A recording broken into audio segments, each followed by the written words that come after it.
Getting at you on a Tuesday. It's a Fast Lane on 101 ESPN. Andrew Marsh, Carey Davis, and Jamie Rivers. I'm Anthony Stalter. 203, your time check, brought to you by Clarkson Jewelers, an officially licensed Rolex jeweler. Cardinals fall last night to the Phillies in Game 1 of their 3-game set. Tough one.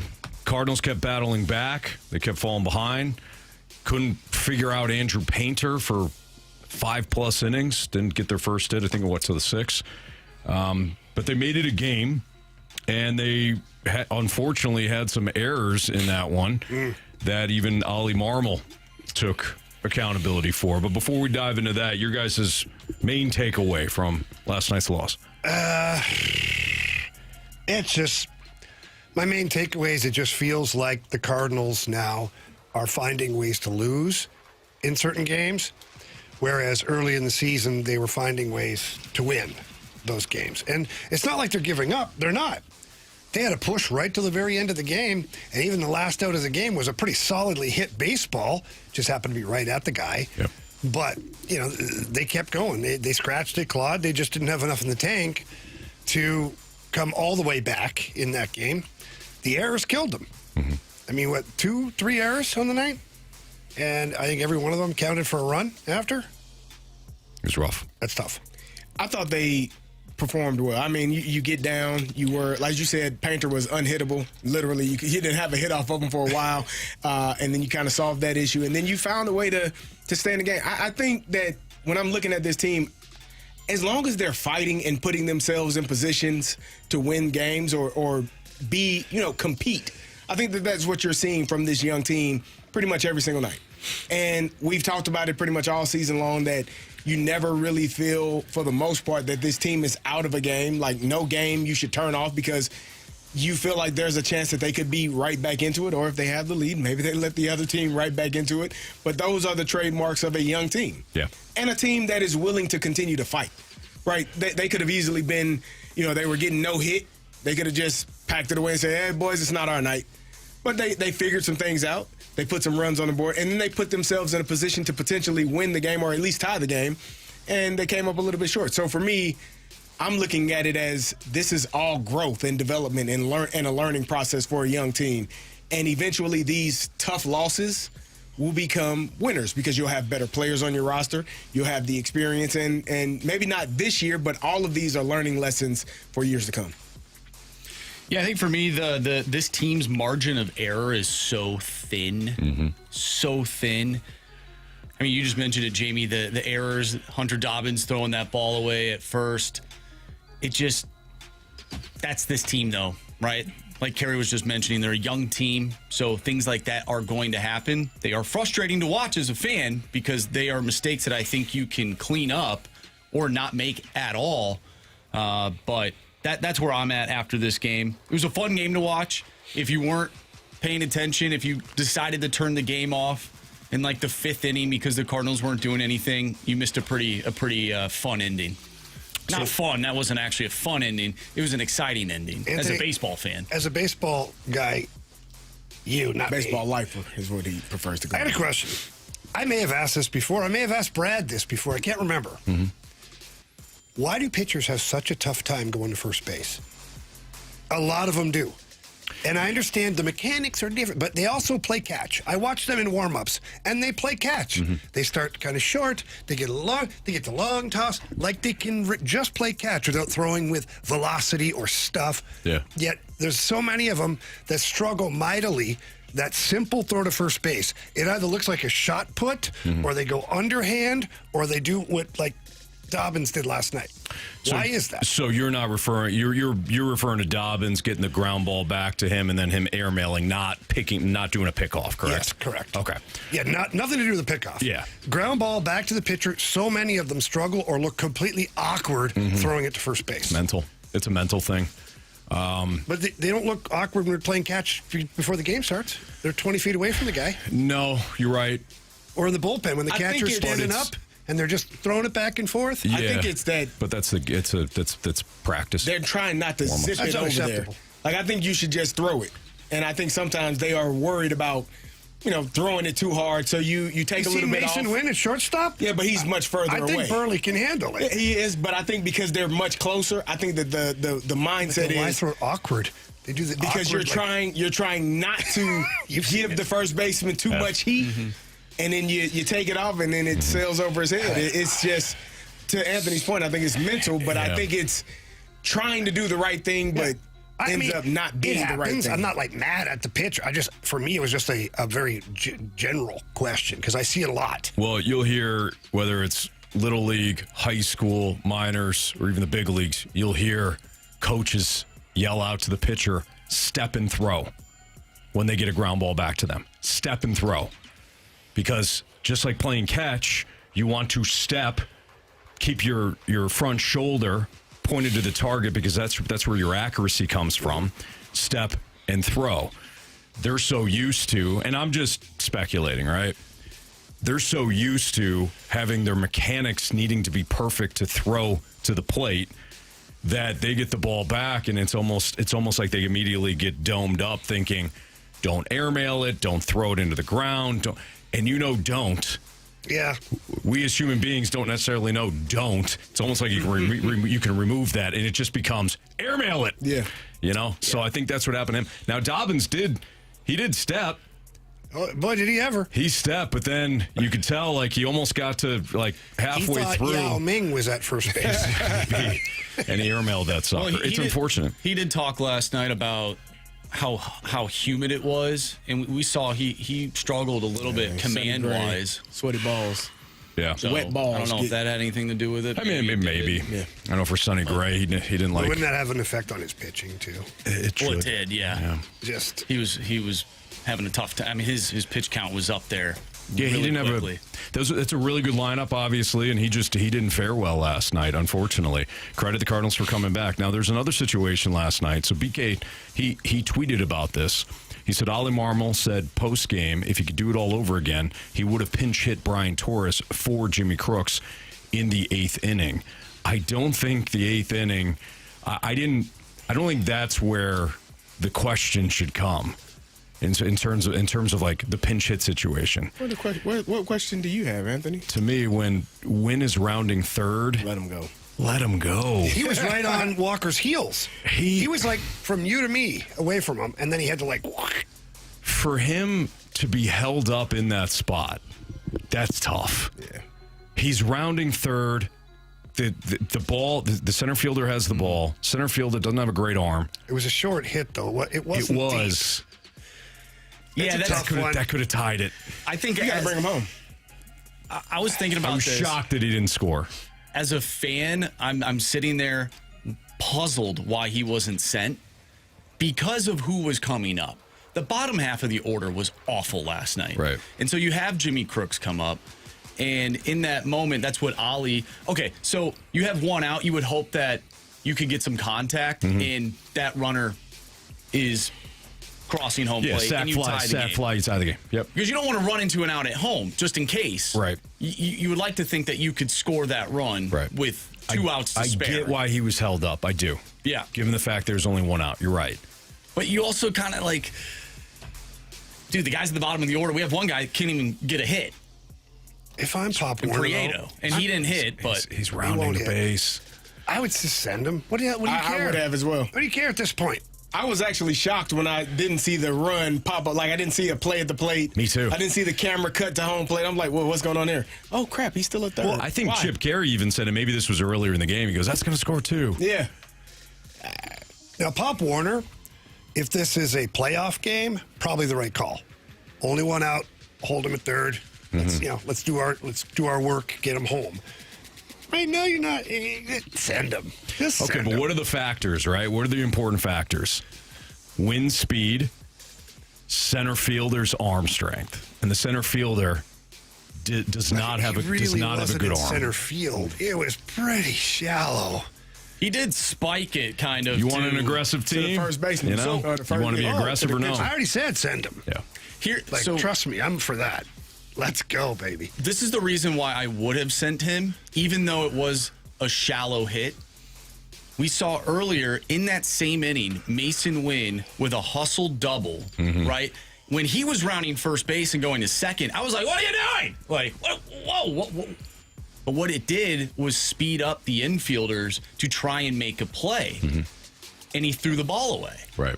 And that allowed, Walker, he probably scores if he doesn't slide into third base. So I'm sitting there thinking, okay, if he's aggressive going home and that ball is cut off at the pitcher's mound by the first baseman, I believe it was Bohm who was put in at that time, then he has to rush to throw that ball home. That dude's not a good infielder. Am I wrong? No. So now he has to rush to make a throw home and be accurate with it. That was maybe the only reason why I would have sent him to make them make a play. That's the idea. You're pressuring the defense constantly.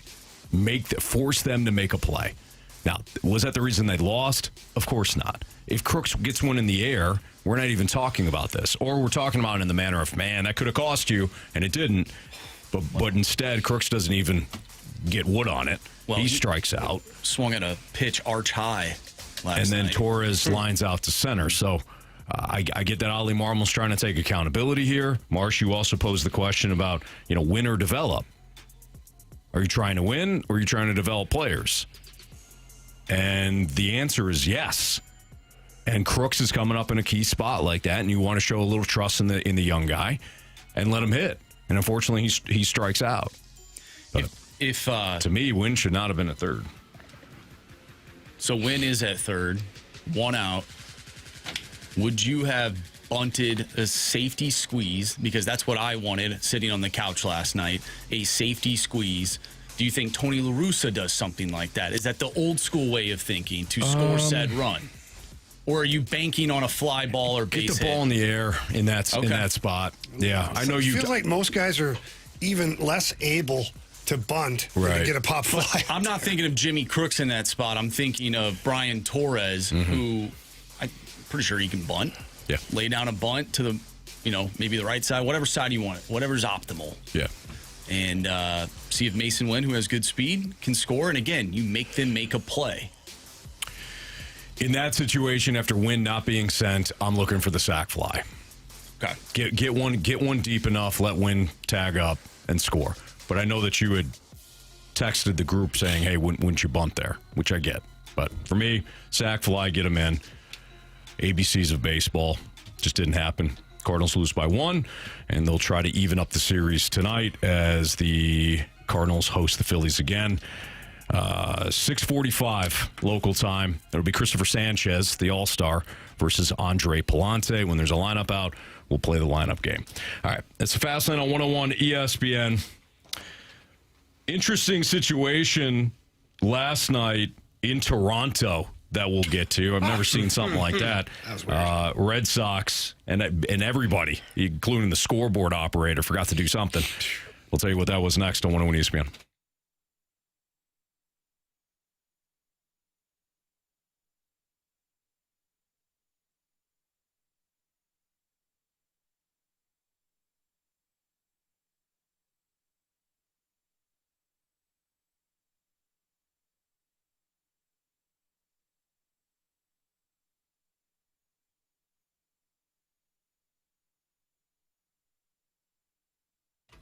Some of the best home repairs that you can make are the ones that you can prevent. If you think about it, your garage door goes up and down several times a day, every day, especially during the summertime when the kids are in and out. But eventually the wear and tear starts to show. The good news is you don't have to wait until it stops working to do something about it. That's why I highly recommend my friends at Don's Garage Doors. They're a local company with technicians who live and work right here in St. Louis. Their philosophy is simple. Show up, do quality work, stand behind it, and that's the kind of business that I certainly love supporting, and I know you do as well. Here's another tip. Your garage should not be talking to you. Your garage door should not be talking to you. If you're hearing squeaks, grinding, or unusual noises, don't ignore them. And I would even toss in, because this is why I called Don's Garage Doors, when I had kind of listened to how they operate and know how they operate.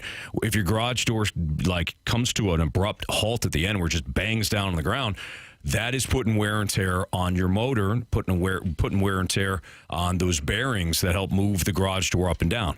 take advantage of Don's Garage Doors $29.95 tune-up special. Catch those little issues before they become expensive ones. So for less than $30, Don's Garage Doors come out.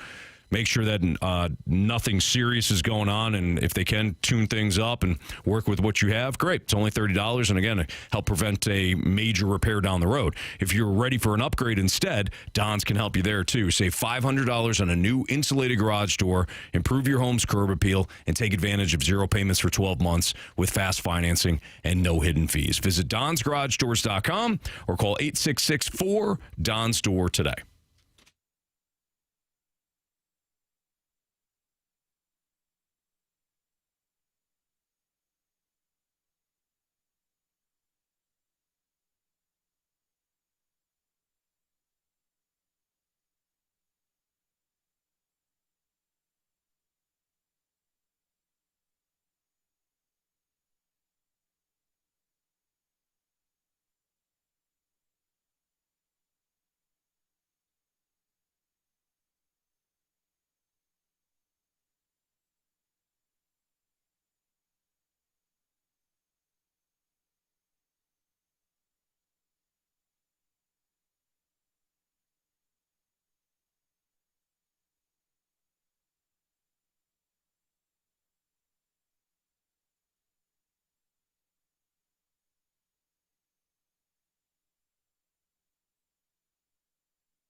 This is in the air to center field.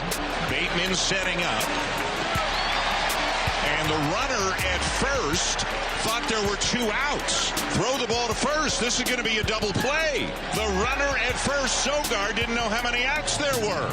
He was jogging around the bases. And it's a double play.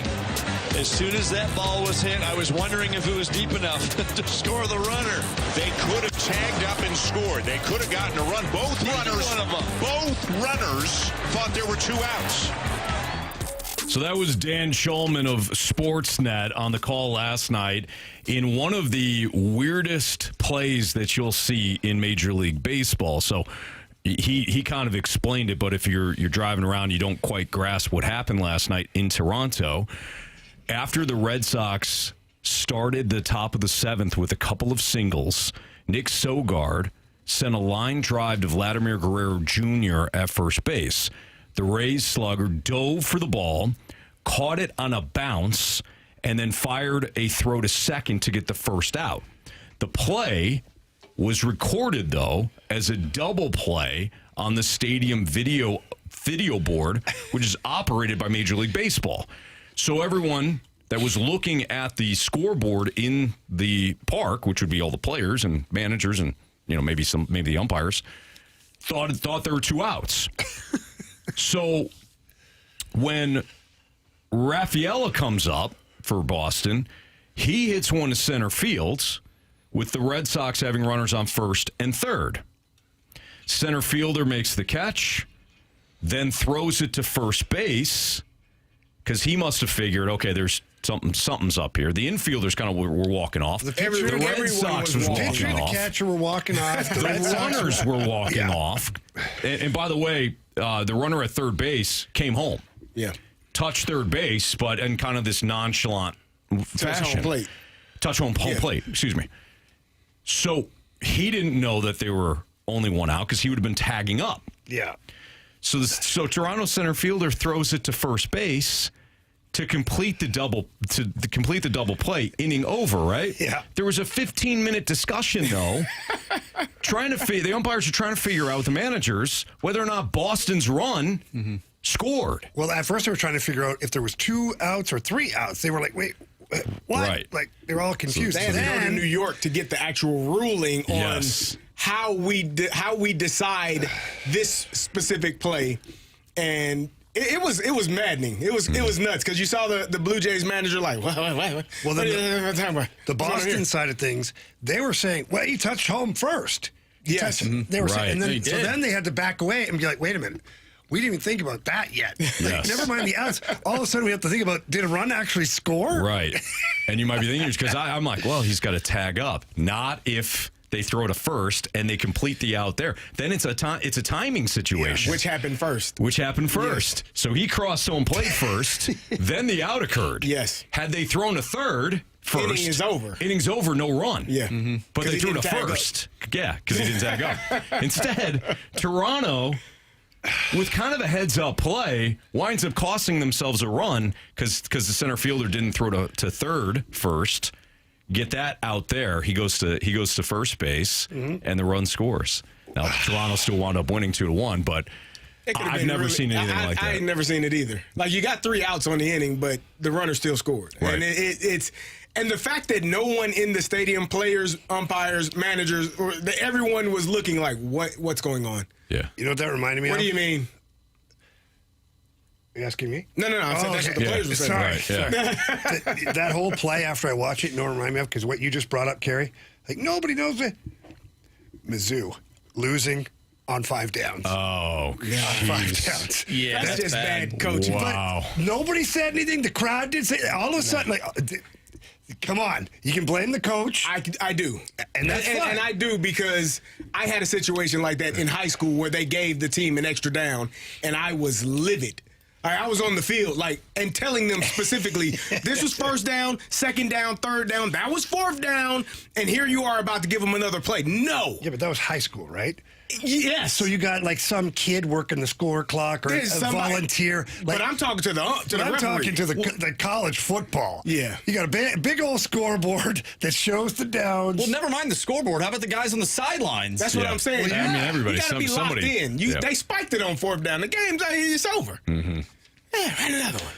No. Let's go home. Anyways, that's what it made me think of, is that everybody oblivious to what's really going on, and then the play happens. Mm-hmm. If you see the video, the wide shot, as the ball is in the air, you can see the scoreboard change from 2 outs to 1 out as the ball is literally in the air. He's trying to save his butt. Absolutely. That's amazing. Oh, no. Nobody saw it. That's just bad on everybody because as a player, you need to know how many outs there are. So I don't blame the scoreboard guy, whoever's running that. That's a bad look, but it's an even worse look for the players. Not only the Red Sox who are on base, but the Blue Jays who are in the field. I would blame it more on the umpire because it's the umpire's job to you are it's your game. You're in control of everything. You should know, hey, 1 out. You're telling them, and if they say, well, no, somebody's gonna say, well, the board says 2. Yeah, then you. It's no different than the person on the chain gang having it as second down when it's really third. No. We're on third down. Right. What's going on? Hold on. Don't do anything. Let's that's figure the that out. referee. Yeah, that's on get the on the same referee to page. make sure that everyone is on the same page.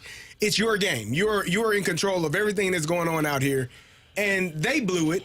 Fortunately, the Blue Jays didn't lose the game. It cost them a run, but it didn't cost them the game. Which that would have been really, really frustrating had that happened in that manner. Well, so now you know. And now you The can 4-out rule, better. I believe that's what it's called. I think it did happen one other time in a minor league baseball game. I saw that last night. Okay. So it's something that doesn't occur all the time, clearly. Sure.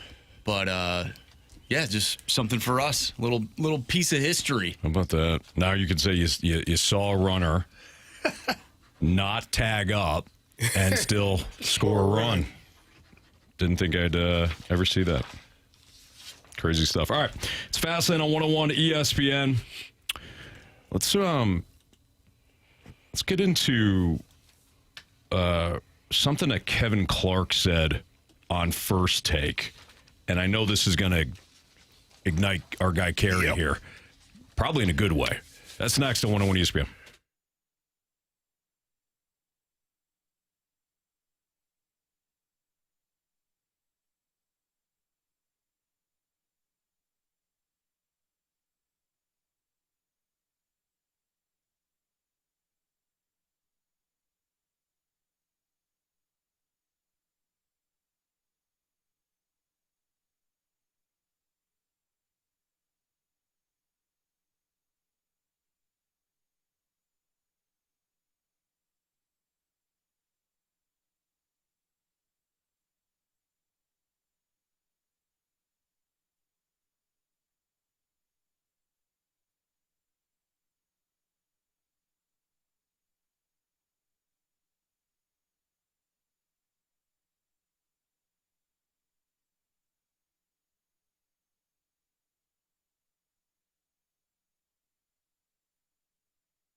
101 ESPN Sports Center.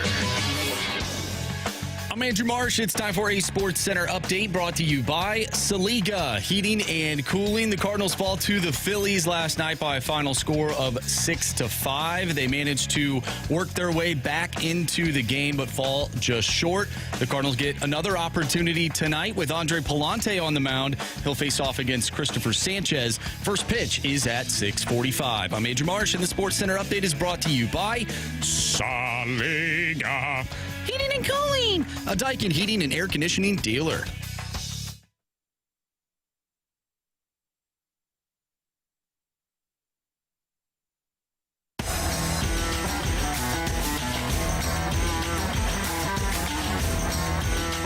So Kevin Clark was on First Take, and he was talking about Jalen Hurts, who, I mean, if you depending on who you are, you have him ranked anywhere from 6th to 32nd, I think, for quarterbacks. I'm exaggerating. No, I think you're right. Exaggerating a bit to prove the point. But here's Kevin Clark on Jalen Hurts, and we'll dive into what he said.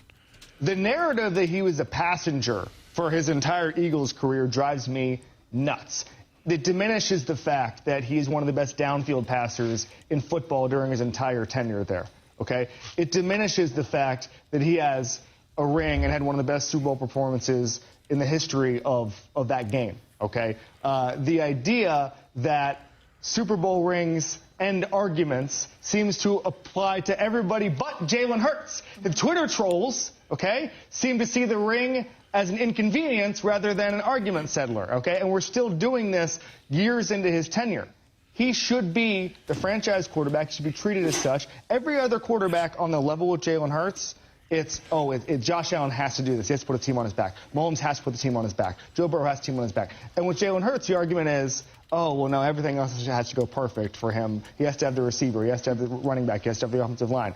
Jalen Hurts should be considered the type of quarterback who rises above his circumstances. He can do that, and if he gets back to being Jalen Hurts, everything else flows from there. I think he's right, but CD, you've been a staunch supporter of Jalen Hurts. Why do you think that there is such a massive difference in like grades for Jalen Hurts? Some feel as though that, look, he won a Super Bowl MVP. If the Eagles would have won the previous Super Bowl against the Chiefs, he probably would have won too. So now we're talking about 2 Super Bowls and 2 Super Bowl MVPs. Yet we were talking about it, last week? That he was ranked, I think, 18th or 17th or something like that in the Mike Sando QB tiers, which is not Mike Sando's opinion. It's the opinions of defensive coordinators and offensive coordinators and GMs around the league. So these are people that have had to either play against Hurts, study Hurts, and these are the ones that are saying, you know, he's not even among the top 15, which is insane. Yeah, it's weird to me. I think when you look at Jalen Hurts, I think they always assume, like Kevin Clark said, that he's a passenger on a team that won a championship, even though he was the Super Bowl MVP, even though he was second in MVP voting a few years earlier when they also went to the Super Bowl and they lost that game. Like, this young man has done pretty much everything you can do in his first 6 years as a quarterback, been a 3-time Pro Bowler, MVP, Super Bowl MVP, and a finished second in MVP voting in the league in his 3rd or 4th year. He's done all of those things. Oh, and also has had 1, 2, 3, 4. This is his 5th offensive coordinator in his 7th year. I mean, that's damn near a new offensive coordinator every single year of your career. I don't know if people really understand how difficult that is. Changing offenses, changing philosophies, changing play calls, how the terminology can shift from year to year. The best quarterbacks, the best teams have the same system. Mm-hmm. You just add to it year after year. But if you're always implementing a new system, a new philosophy, a new coach that is trying to get you to run the offense in the way that they think is best, it changes for you. So you do see kind of the ups and downs throughout his entire career, but you've also seen the really high of the highs for him.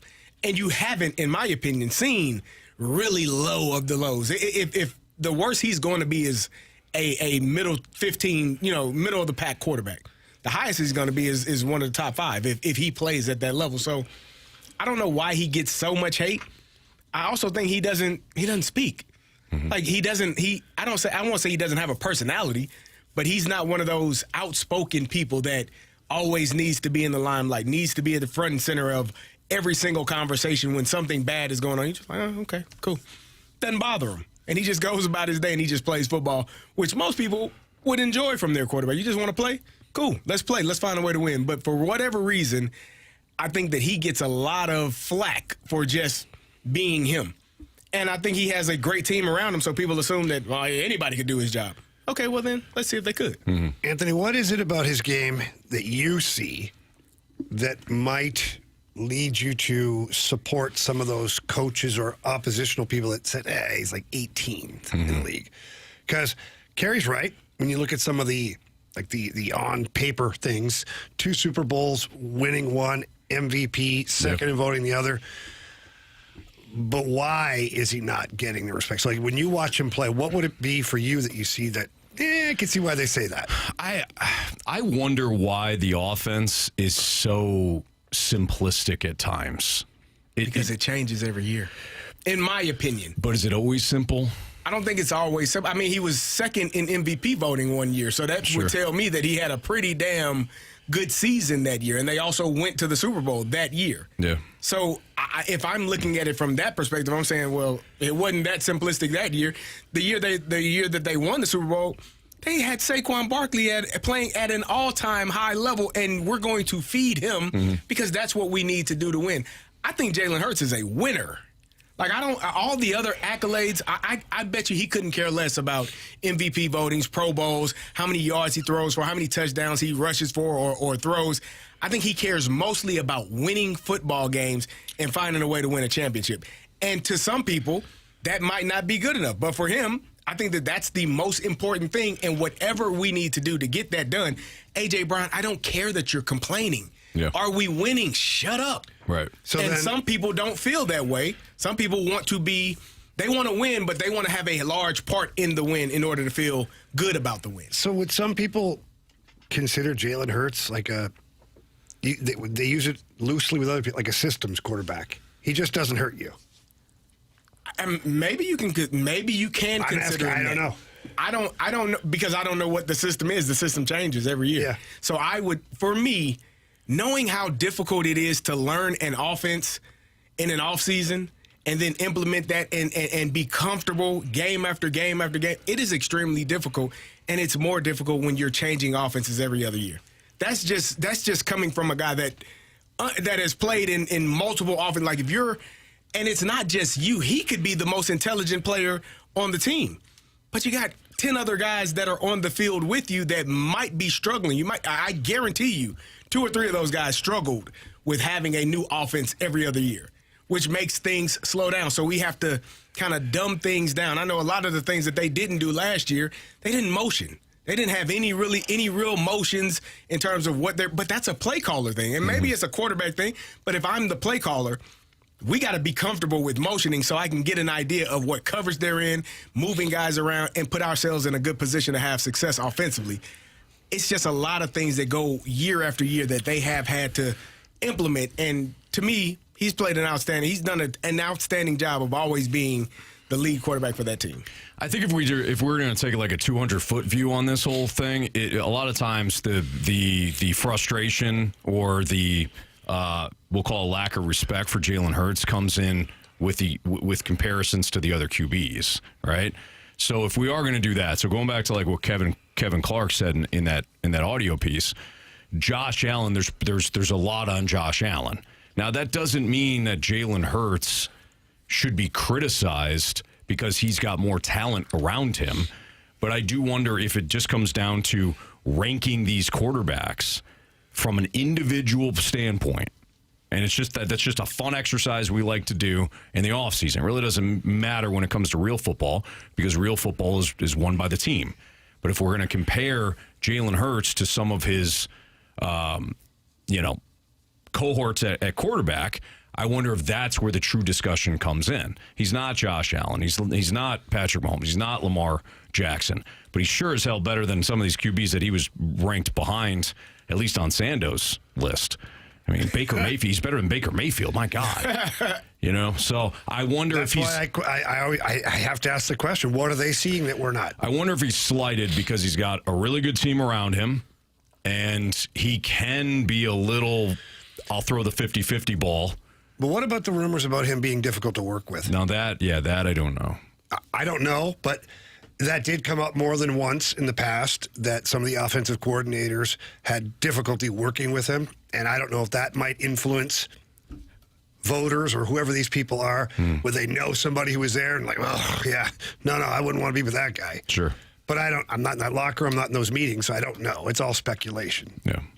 I wonder if it just comes down to a comparison thing in terms of if you swapped quarterbacks for a certain team, would that team be better with Jalen Hurts compared to a different quarterback? Right. And that we'll never Depends know. on the team. We'll never know unless he gets traded. I mean, his best fit could be in Philly. Could be. And that's why it works so well. Mm-hmm. That's why they've won the division X amount of times over the last handful of years. That's why they've been to 2 Super Bowls. That's why they've won one, because he works best in Philly. Yeah. And who knows, if they want to move on from him, there's no telling that they get a quarterback in there that does what he does. Right. Or they could get a guy that takes them that much further. But how much is that much further? They've already won a Super Bowl. Sure, and that goes to what CD's talking about with the play caller. Like, we understand why Sean McVay traded Jared Goff. He wanted a quarterback that was going to elevate his system. So he goes out and gets Matthew Stafford. We understand why the Chiefs, even though they had some success with guys like Alex Smith, went out and traded up for Patrick Mahomes. Andy Reid wanted a guy that was going to elevate his system. What is the system in Philly? And that goes again to Carey's point about you've got a new play caller every season. So maybe Jalen Hurts just is perfect for that team. And if they win again, I mean, the argument should be put to rest as it is. But so Mahomes' long body says something here that I'll read his text, but then add to it. He says Hurts plays his best when the games matter.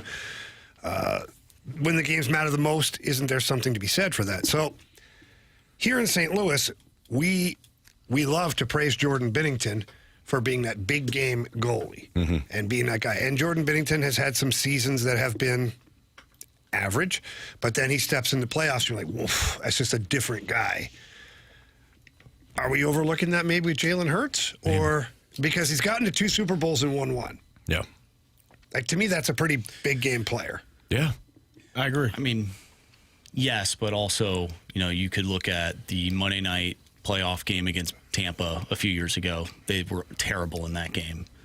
Look at last season. I think he's having one good year and then one kind of average year. So if you think he had an average year last year, maybe with, who is it, Sean Mannion? Sean Mannion comes in now. Yeah. Maybe this is one of those years that he takes another step forward in trying to be like a top 10 quarterback. That's kind of the trend that I'm seeing. He is a really good quarterback one year, and then the next year it's a little bit different. Mm-hmm. And then the following year he's really good. And I would say that's probably because of the coordinator, the offensive coordinator. He was really good under Kellen Moore, and guess what happened? Kellen Moore got a job as a head coach. He was really good under Shane Steichen, and guess what happened? Shane Steichen got a job as a head coach. Like, there's a reason why the offense looks really good under certain people, and the other guys got fired. Yeah. Brian Johnson got fired after 1 year. Kevin Petula got fired after 1 year. So when you're saying it goes from really good to really bad, maybe that's part of the reason why. Yeah. But they all placed the blame at Jalen Hurts' feet and said he's not good enough. Okay, well, maybe that's the case. But and maybe sometimes offensive play callers call plays that make your offensive system run better than others. Mm-hmm. And so we'll see what this year looks like. I'm intrigued to see how the Eagles play without having A.J. Brown on the roster. Right, they went out and did a great job in the draft. Again, Mekhi Lemon was, I told you, my favorite receiver in the draft. Devontae Smith is going to be your number 1 receiver, and he's always been that, in my opinion, despite having A.J. Brown on the roster. They were 1A, 1B, however you decided. But I'm intrigued to see a healthy Saquon Barkley, a really good Mekhi Lemon as a rookie, and seeing what Devontae Smith and that offense does with Jalen Hurts under center. That's Carey Davis, Jamie Rivers, Andrew Marsh. I'm Anthony Stalter. Is the Phillies' window for winning on the verge of closing? That's next on 101 ESPN.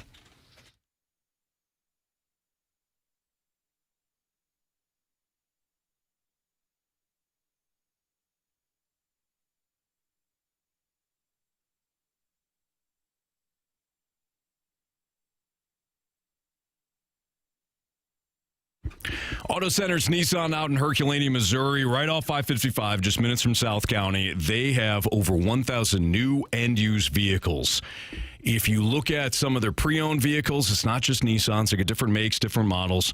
And if you are searching for used vehicles, they've got selected new and used vehicles that qualify for no money down and no payments for up to 6 months throughout the month of August. If you're looking for new, they've got new Nissan Rogues and Pathfinders, and we love the Pathfinder. I'm in a brand new Pathfinder now that I love. I love the third row for taking the kids all around and the family all around. I love the fact that it's got plenty of storage space for sports gear and any kind of family trip. But when it comes to new Nissans that they have on the lot there, whether it's a Rogue, a Pathfinder, a Murano, they got used trucks, they got SUVs, they got cars and more, and they've got great deals. So select new Nissans are available with 0% APR for up to 60 months. Plus, every new Nissan comes with their 30-day return promise. Before you head into the dealership, visit AutoCentersNissan.com. Once you're there, pick your vehicle, open the vehicle page, and look for the green Claim My Buyer's Bonus button to unlock up to an additional $1,000 off the sales price. Check them out in Herculaneum. It's Auto Centers Nissan.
It's Fast Lane on 101 ESPN.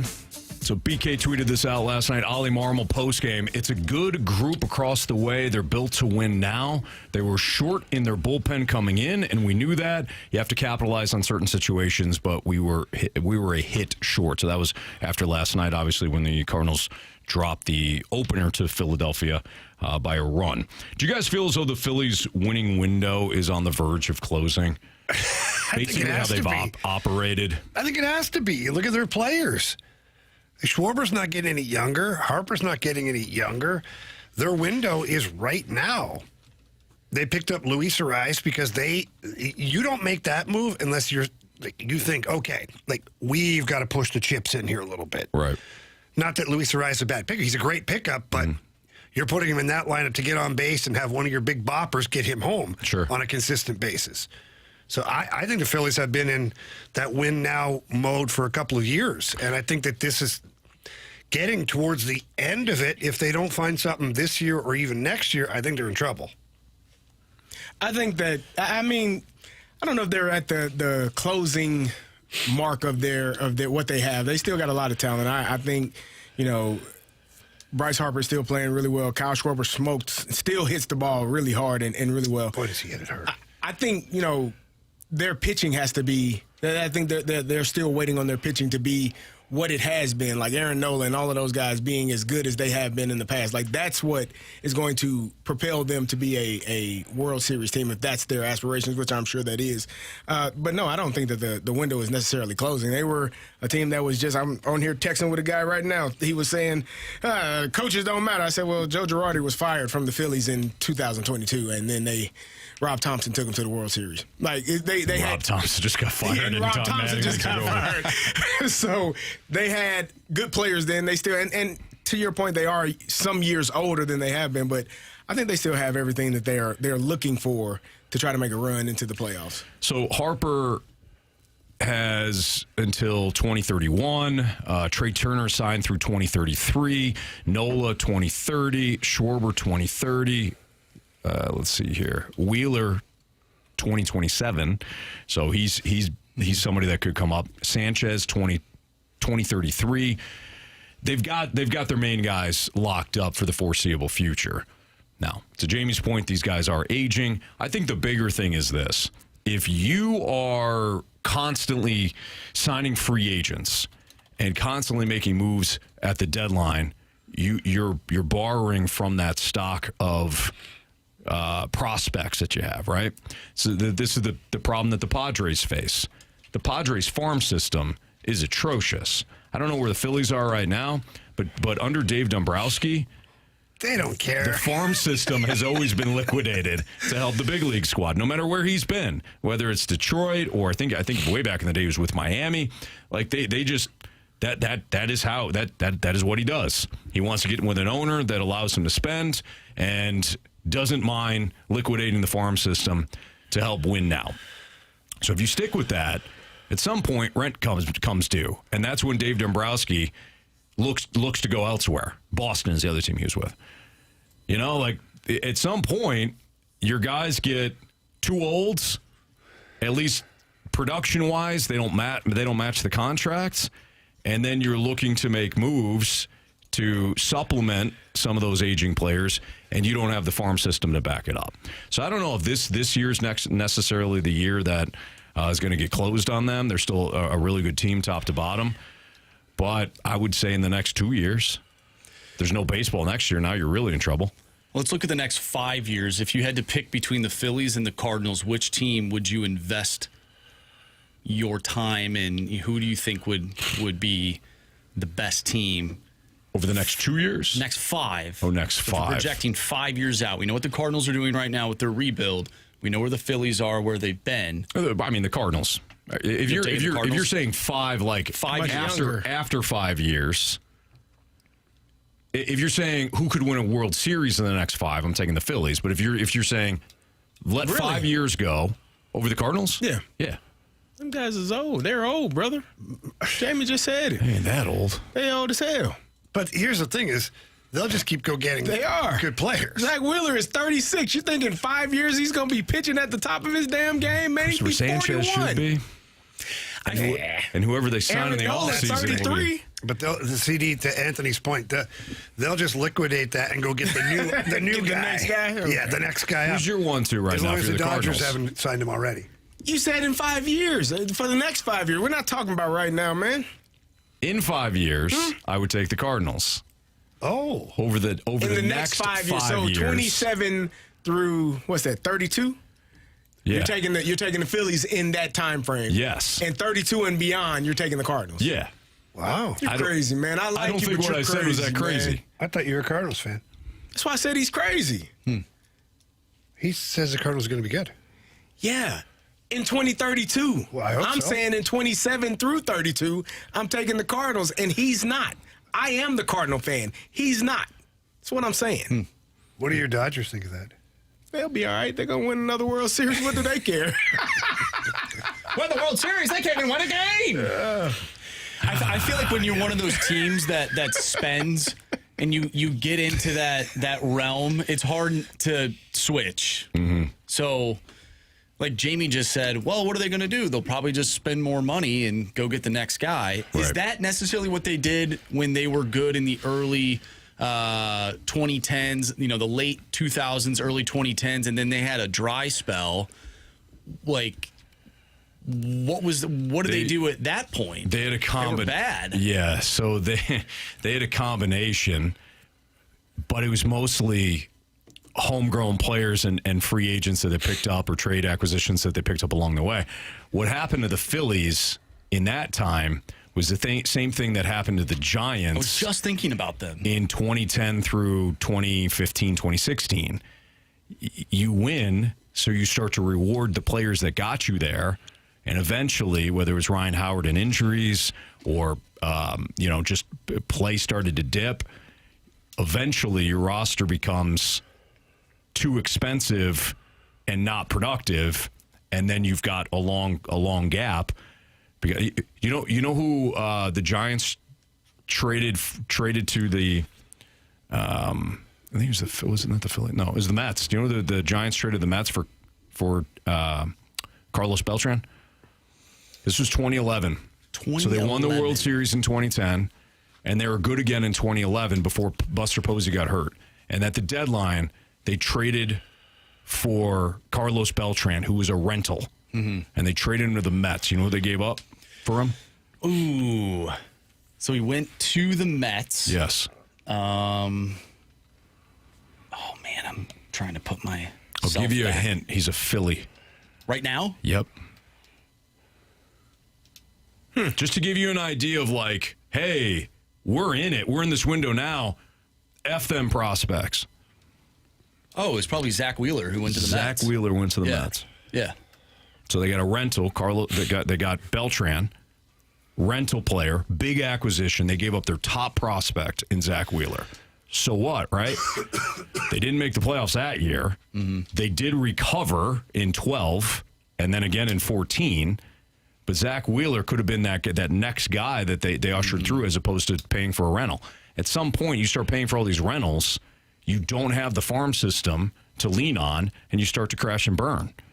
And the Giants haven't been the same since their dynasty. No, they haven't. But as a fan, you probably don't care. You won 3 World Series. Yeah, I mean. Anthony should care. He doesn't. Why should I care? He doesn't care. Doesn't care, right, Carey? No, he doesn't care. I care about a lot of things. Not that. Just not that. You know, Jamie, you got, By the way, a lot of nerve. this was 5 minutes ago. The text line informed us, just went to the Cardinals Twitter X page, and this has been a huge movement by TMA for the longest time. Going with this. But starting this weekend, the Cardinals will be returning to the Navy caps as the primary road cap. I like that. I like the Navy cap. Yeah, they think it's going to make them win more? Yes. I think And so. the right. What if it doesn't? I said right. What if they And the stink? right. What if they stink? Yeah, They won't. now what happens to the Navy cap? Now with those caps. Doesn't matter. What They if, won't sting. Now with those caps. Okay. I love those caps. Even if they lose. I think the last time they wore those caps, though, they blew a 7-0 lead. I think that was in Arizona. Listen, forget about Those that. caps are due. They are. Do for what? Different team. Win. It's a completely different team. All right, Marsh? Just stop it with that. All right. Kyler Murray named the starting QB in Minnesota. Let's go. What do we think about this? What does Marsh think about this? Playoff bound? Yeah. That's next on 101 ESPN.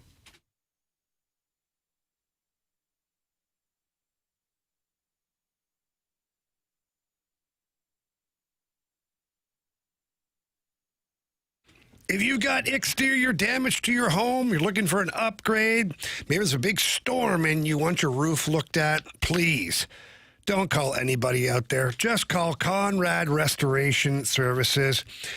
Conrad Restoration Services is a local St. Louis-rooted restoration company, and they are led by my guy, Matt Conrad. He brings 25 years of experience to the roofing game, the siding game, gutters, exteriors, restoration, storm damage, you name it. He knows everything there is to know about all of those things, and this isn't an experienced door knocker operation. You're not getting some out-of-town company that's going to swoop in, get on your roof, tell you a million things you want to hear, and then disappear and never come back again. This is a local company that brings a reputation every single time they show up. Their sales team, it's made up of former roofers. Why is that important? Because they actually know about roofing. They're not just going to tell you things that they don't know about or things that cost you money. That's why it's important to go with somebody that you do trust. They also understand St. Louis's building codes and local requirements. That is very important, as we know. So schedule your free roof inspection today by calling Conrad Restoration Service at 314-805-8557. Again, that's Conrad Restoration Services, 314-805-8557, or visit ConradRestorationServices.com.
Look, they had been determined to have this play out in the preseason. And they had a night practice last night where both quarterbacks were a little bit uneven, and both quarterbacks had their moments as well. J.J. McCarthy made a couple of great throws. Kyler Murray at one point threw a nice touchdown pass to Jordan Addison. This was at the night scrimmage last night. And I don't know that they're prepared right now to say that one quarterback has distinguished himself to win that job. That was ESPN insider Adam Schefter on the Pat McAfee show talking about the Minnesota quarterback situation. Yesterday. Today, Kyler Murray was named the starter. I don't think there's a lot to decipher here. J.J. McCarthy clearly isn't good enough to run Kevin O'Connell's offense. If he were, they wouldn't have brought in Kyler Murray. Yeah. They would have brought in a backup type quarterback, truly a backup type quarterback, and not a reclamation project. They would have said, hey, last year was rough, but Kevin O'Connell, who knows his offense and what he needs out of the QB, would have looked at the situation last year and say, man, that was tough. We're going to make strides, though. He's my guy. We drafted this guy high, and we're going for it. I think this is a 49er situation.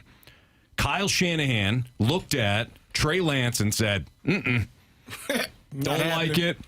Maybe he was talked into. It's well known that Kyle Shanahan was not in favor of that. It was John Lynch who wanted Trey Lance. But Kyle Shanahan eventually signed off on Trey Lance and said, okay, let's go with it. In this particular scenario is if you weren't high on this quarterback, if you were going to not give him a true runway, why did you draft him? Maybe they thought he was going to be the guy. Watching him at Michigan, they won the national championship with the play stealing, whatever. All of that stuff encompassed, doesn't matter. J.J. McCarthy, he really wasn't, to me, he wasn't an elite quarterback in college. He was an effective quarterback. They ran the ball a ton, and he was asked to do very little as far as a throwing game. So at what point does Kevin O'Connell, who's supposed to be an offensive guru, look at that body of work and say, yeah, that's my guy? I just don't know. And I feel bad for the player. Like, I'm not dogging on J.J. McCarthy at all right now. I'm not. But he, right now, is almost at a dead end. Because if they go with Kyler and he has some kind of success, then J.J.'s not in the plans anymore. I don't think he's in the plans now. Okay. But why did they pick him to begin with? Jamie, maybe, I don't know, maybe he changed his mind. Maybe he was talked into it. Maybe the GM comes in and he's like, look, this is the guy. He's going to stand on the table for him. And Kevin O'Connell, maybe pride and ego took over. Right. Maybe he thought to himself, I can make it work. I don't know. But I think it's worse. Did he get overconfident on the heels of like Sam Darnold? Maybe. And Daniel Jones and these guys who were at reclamation projects? They drafted him before they brought in Sam Darnold. That was the same year. Right. And JJ got injured. Oh, that's right. John Harbaugh also, and I know that was his quarterback, but that was his quarterback, raved about J.J. McCarthy.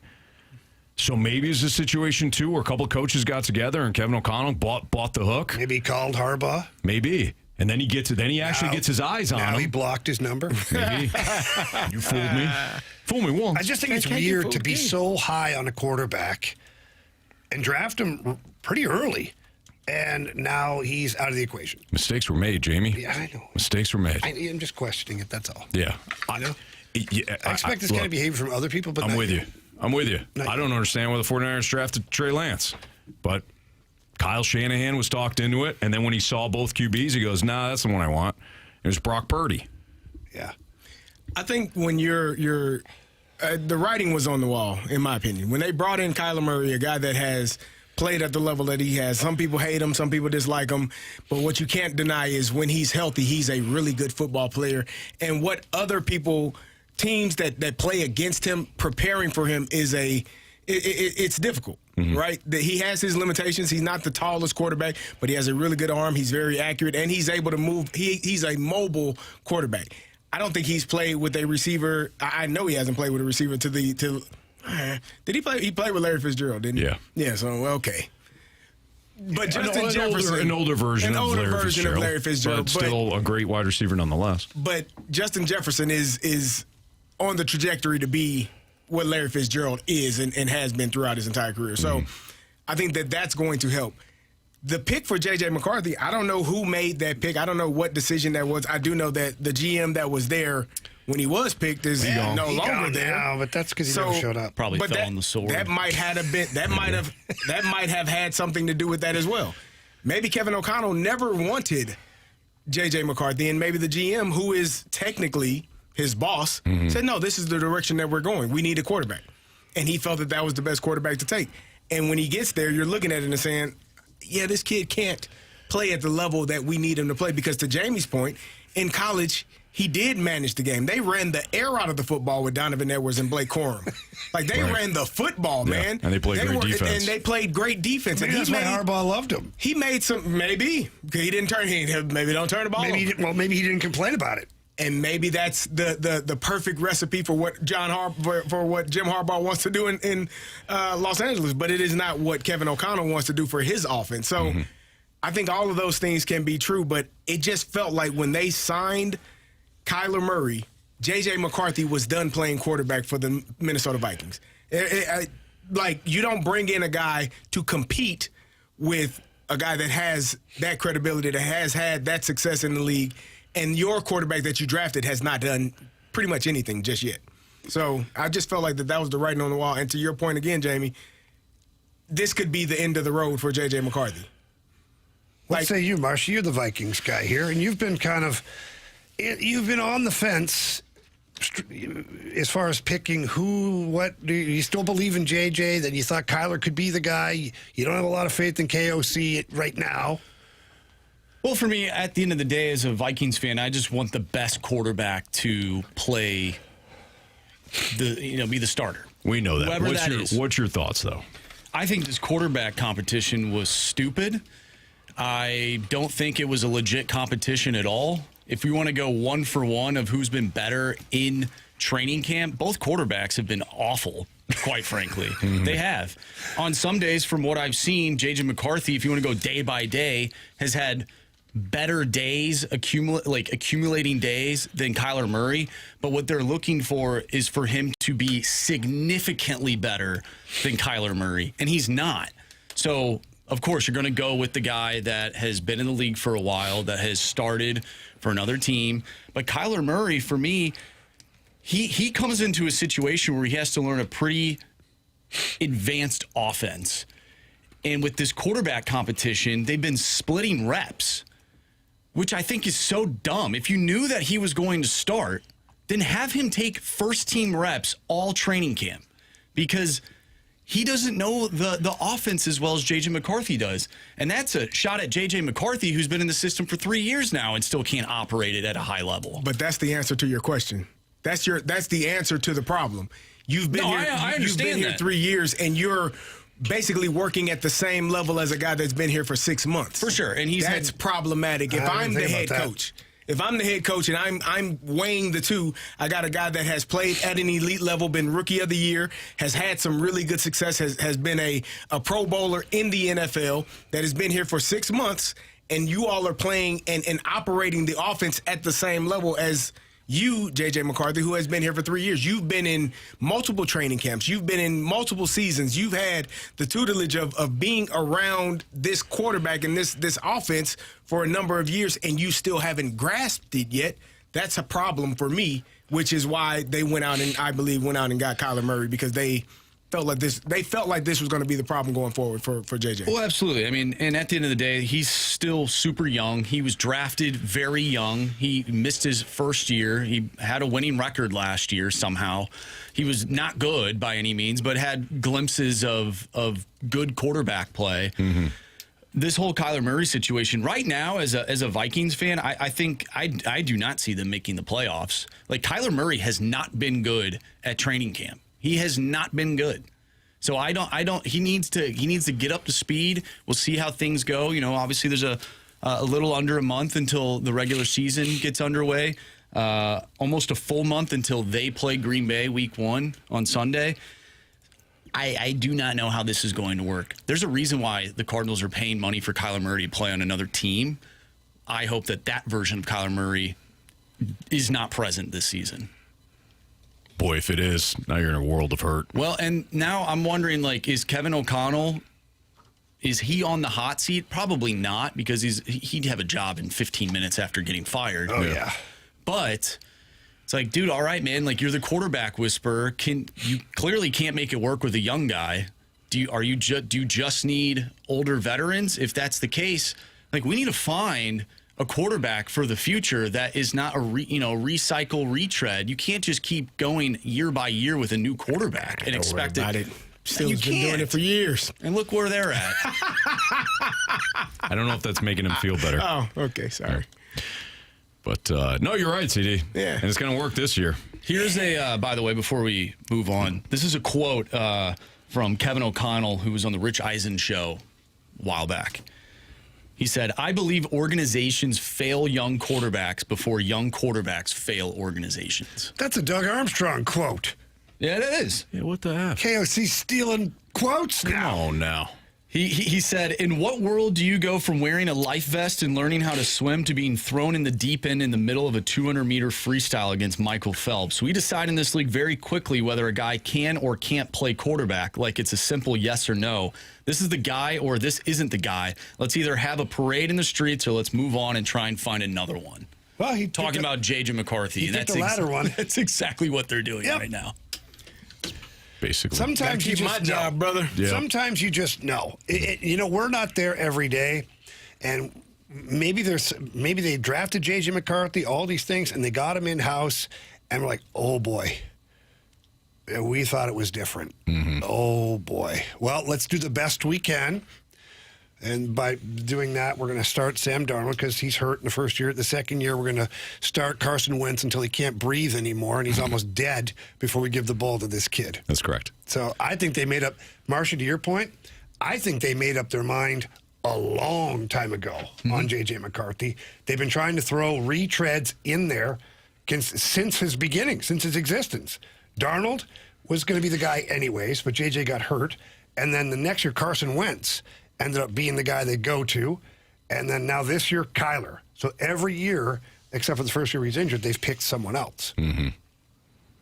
But next year they'll pick somebody else. What do you think they're going to do with him? Do they cut him or just keep him as a backup? Murray? No. J.J. McCarthy? No, they cut him. They probably keep him. I mean, look, Kyler Murray has problems not now. with health. No, not now. I wouldn't be shocked if Kyler Murray. I thought you were talking about after the season. I'm in general. I thought he meant after the season as well. I didn't mean right now because that'd be too hard for them to. Right. I wouldn't be shocked if Kyler Murray got injured this year. He does almost every single year. Who's So the at other that guy? point, Who's their third guy? it's Carson Wentz. Oh, they're going to go to him for sure. No way. I've If he can been still watching breathe videos. and he's alive No. after KOC tried to kill him last year. I've been watching videos. I've watched him throw a football from here to the wall with, the targets. He missed every single one of them. Well, his arm's probably still broken from last year. His ribs haven't healed yet. You have a broken back too, something. Yeah. Whole mess of injuries. Yeah. They basically pushed him out in a wheelchair and said, go find the center. Go be great, kid. Yeah. Go be great. All right. It's Fastlane on 101 ESPN. Offensively, the Cardinals got two really big question marks moving forward. We dive into that next on 101 ESPN.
So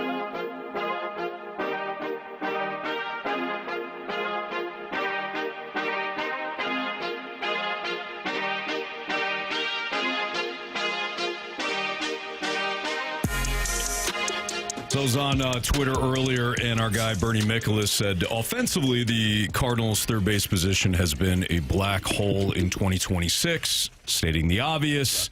I'll be riffing on this soon. 2025, you said, Jamie? Yeah, Did I hear sorry. that I thought correctly? you meant both years. Well, Arenado was hurt last year, so I want to be in a bit of an issue. Was he? Yeah, he was. Listen, whatever.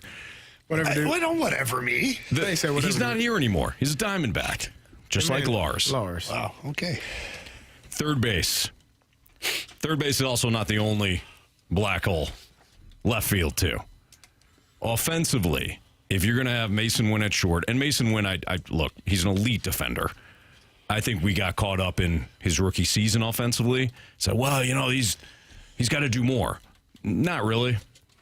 You need better production from the non-elite defensive spots. Left field is where you can start first.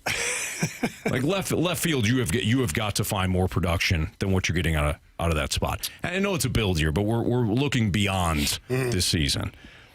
Do you guys think third base or left field's the bigger issue? Offensively. Offensively? Yeah. One could argue defensively as well. One could argue both sides of that. Third base, definitely. I know there's been some mishaps out in left, but you really haven't played true outfielders out there either the entire time. Does it matter which one? Like, because really. I feel like that's the one. Both of those positions need offense. Neither of them is truly producing right now. So if you say which one's more important, I don't really care. How about we have the best defensive player at third base, and then just give me one of them be good offensively. Yeah. That's the way I would look at it. If I can't get the offense, then I'm going the Mason Wynn route. Give me the best third baseman defensively, because we have a lot of pitch to contact guys in our rotation. Right. I need good defense. That's the exact reason why, like the whole Mason Wynn conversation. Well, maybe you look to trade him because he's not he's not the offensive guy that you want him to be.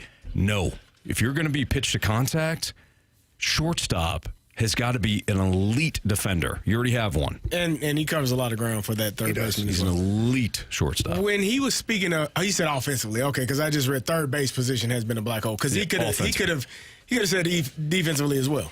He could have. Right. I mean, it's not the Gold Glove caliber third base play that we've seen for a number of years under Nolan Arenado. No, but it hasn't been horrible. It hasn't been horrible, either. but it's just. I think left field has been more of an adventure than third base. You got to have 9 guys on the field, so it's like you got to put somebody there. Almost. Well, this is true. It's been a rough season for that position. How does it get fixed? Because you may have to go outside the organization at some point. Yeah, I don't know who you have inside the organization. You'd like to think that Joshua Baez at some point gets the strikeouts under wraps, and then he winds up being your left fielder. Okay. So if we're talking about the two positions, okay. But third base, you may have to go outside of it. Are we ready to give up on Blaze Jordan already? We gave Nolan Gorman. I mean, we watched him for a number of years. Yeah, no. And we're still talking about. We were just talking about yesterday bringing him back. Anthony wanted to. Then some fans got mad at us for talking about Nolan Gorman. Yeah, I can't do it again. You don't want to see Nolan Gorman anymore? I just don't want to. I'm not even going to have the conversation. Yeah, I don't want to talk about it anymore. Because you pissed people off yesterday? They got really mean and personal. Anthony, we don't care what they don't dictate. It's not Freedom Friday. I'm a people pleaser, so I want to make sure that whatever I can do, I want to make sure that I. Anthony, I don't believe that, because if you were a people pleaser, you would have came to Lindbergh High School on Sunday when I invited you, and I couldn't. You did not come. I couldn't. I texted my man. He even called him. me. He didn't answer. What was going on in Lindbergh? That was at the UFL showcase. I called him first. What day was that? He was screening his calls. Let me finish what I'm saying, sorry, first. Just check. He was screening his call. I know what you're doing, and I'm not going to allow it. He was screening his damn now calls. He's going to tell me what to do. Yeah, I just did. He was screening his damn calls, and then I texted him. He's like, I didn't know you were out here, man. Sorry, pal. Me and my man Killian got things to do. Can't see you, even though you're 2 minutes away. I was like, wow. Thanks, Anthony. So, Carey, just out of curiosity, How far do you live from me? Me? Yeah. I don't know, 6 minutes. 6 minutes. Okay. So if you're going to Lindbergh, one could assume that you almost have to drive past. I was actually already in, outside of No, you started. St. You Charles woke County. up. You woke up in South County, did you? I woke up I'm just in asking. St. Charles County. I had to go somewhere and be there by 9 a.m. Where would my place be located? What county would that be? St. called? Charles County. Okay, St. Charles County. What, are you mad because I didn't call you No, first? I'm just trying to figure things out right now, Gary. If I were in Cottleville at one of the, I didn't even ask you to be in if I Cottleville. was next door, Hell, I'd have met you somewhere. You know? Well, you know what? I'll call you next time since That's Anthony okay. did. Might The not hell with answer you. like Anthony. You know what? Doesn't matter. You're right. You're right. You're all right. I apologize, Gary. That's all good, brother. I I should've knew been- you were busy. I I should should've been have free. called. You could have at least I run could've it called past before. Killian. He may have wanted to watch that. Okay. You didn't even ask him. It was hot as hell out there. Kristen I don't and blame I- you for going to the pool party, brother. So Kristen and I were going over upcoming school schedules, supplies, all that stuff when you called. So I missed your call. Then I saw it, and at that point, we were getting ready to go to some friend's house for the pool. So it was really that was the truth there. So, But nobody called you a liar. No, I Well, said he was busy, man. Yeah, the fact that you ignored his phone call doesn't make you a liar. did not Yeah, ignore he it. was busy. Yeah. No. But I did text Look, him let me see. to get confirmation. I just didn't make a decision like some people do. Look, let me see if this helps. Let me see if this helps. I'm a piece of crap that needs to do better in life. Ah, man. All right? Nah. Does that work?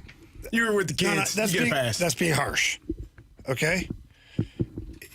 You're fine in life. Okay. I was a piece of crap in this situation. I'm a piece of crap friend. Does that work? Friend probably would have answered the call, but I'm just Okay. That's what I'm saying. I'm a piece of crap. A piece of crap friend. Oh, man. All right? Listen, I had to eat a whole bag of crap last week, so What did you do? I Messed up some Messed up. stats. messed up some things, Gary. While I was out? Yep. Yeah. But I owned it. Did they I got they tear called you a on new it. one? Then I owned it. I owned it. Yep. All right. Gotta He own it, stepped up. man. Yep. All right. We've got a lineup. So we'll play a lineup game next on 101 ESPN.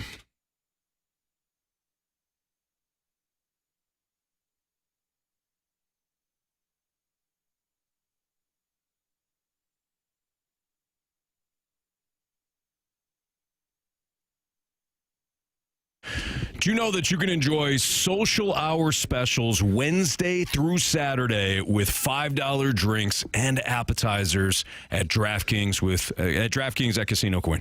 Grab some food. You could take that free shuttle right to the game if you're going to the Cardinals game tonight. In fact, start there. Start at DraftKings at Casino Queen, because once you're there, you can take part in some $2 hot dogs, $2 monthly beer specials, available 2 hours before all Cardinals home games, available in the sportsbook for dine-in only. But if you're there, you can also take the free shuttle that they have. That's right, completely free. It drops you off at Busch Stadium. You enjoy the game, and then go right back to that same spot, and you can enjoy that free shuttle right back to DraftKings at Casino Queen. So no parking hassle, no long walks in the heat or rain, no stressing about traffic.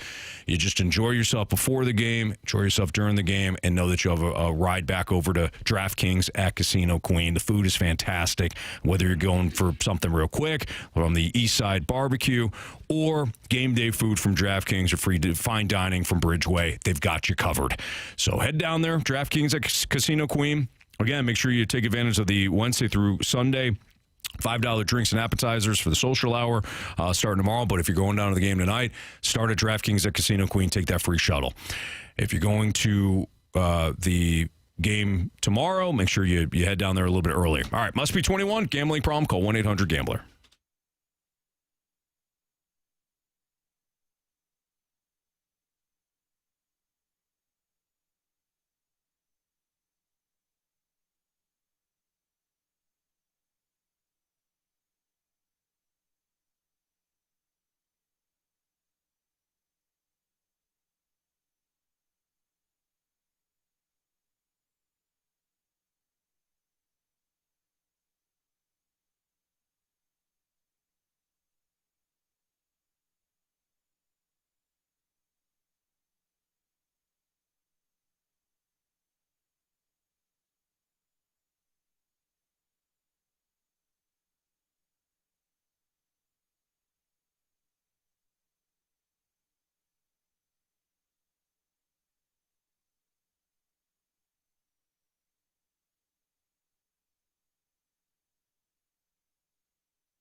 101 ESPN Sports Center. I'm Andrew Marsh. It's time for a Sports Center update brought to you by Universal Windows Direct. The Cardinals take on the Phillies tonight. Andre Palante on the mound. He'll face off against Christopher Sanchez. First pitch tonight from Busch is at 6:45. The lineup is out, which means we will play the lineup game coming up next right here in the Fast Lane. I'm Andrew Marsh, and this Sports Center update is brought to you by Universal Windows Direct. You'll be saying, I love my windows.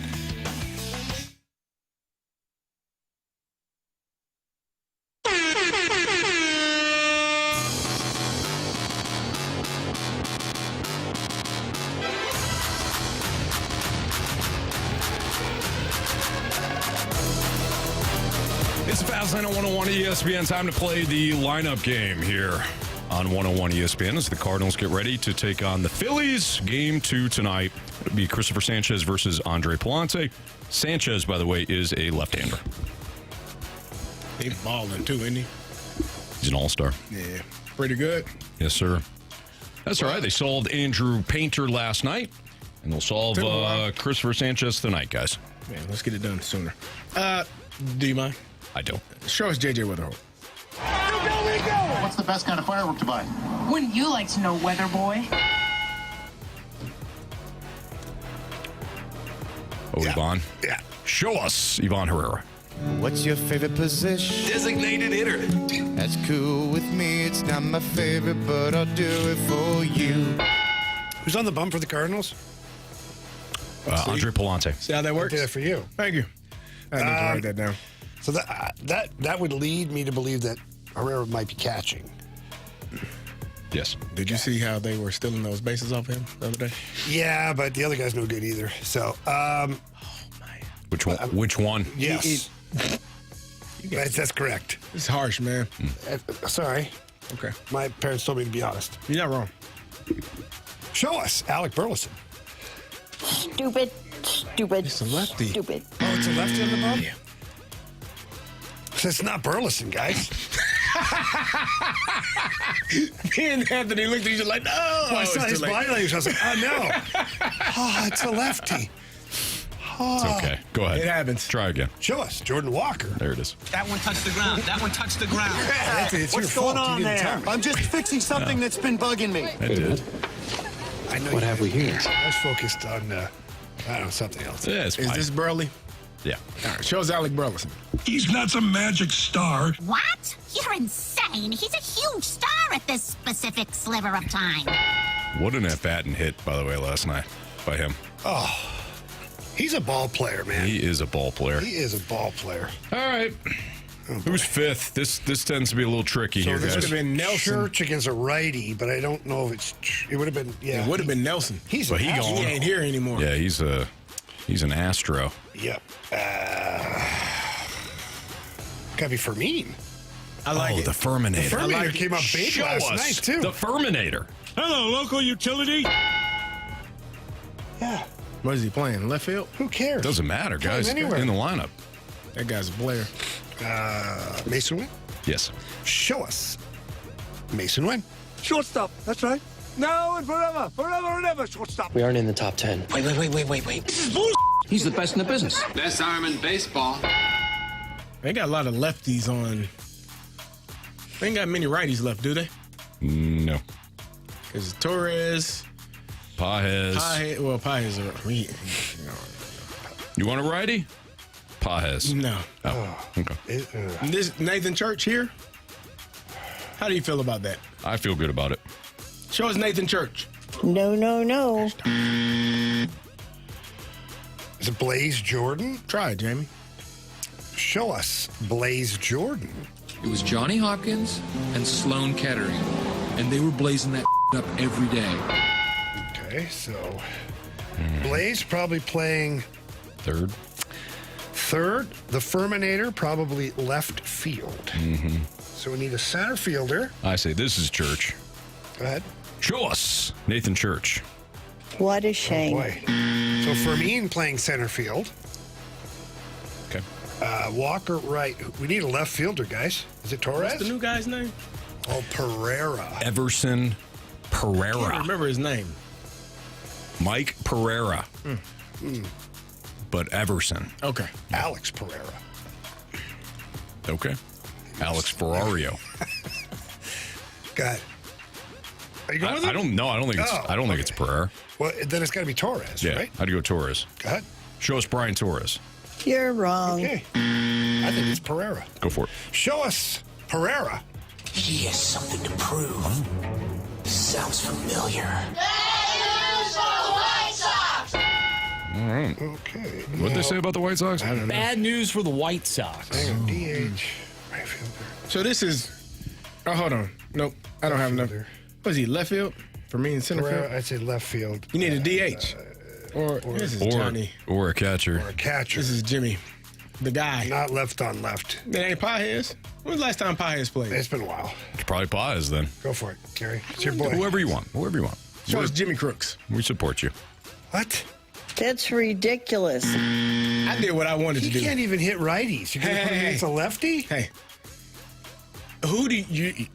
I think it's Pedro Paz. Show us. Petey Pages. Now, you see what I did there, kids? Good. I didn't even try to go for that ball. Most coaches will tell you, drop down, try to block the ball, but that's dumb. He's This just position is mad. called We were catcher. perfect It up ain't until called now. drop No, and we block weren't. the ball like a... We weren't. We were way off. Yeah, You blew it for us, man. I went with what I wanted, not what I... I know. You went with your emotion? I did. You can't do that. Nah, man, listen. When it comes to the lineup game, we got to stay focused. Really? Yes, focused. We need to know emotion what this- over here. Okay, you're right. Common sense I apologize. here. My bad. Teamwork here. Teamwork here. Yes, always. Yes. Okay. Nah, took him long enough. Jeez. Well, that's usually What are you doing the here? case. Yeah. What? We were waiting on you. Oh, my bad. You're all right. Sorry, I got a million things going on over here. What are you doing? And you do it all well. Thank you. Run it. Running the board? Yes. All right. Yeah. Leading off, second baseman J.J. Weatherholt. Batting second, your DH, Ivan Herrera. Batting third in right field is Jordan Walker.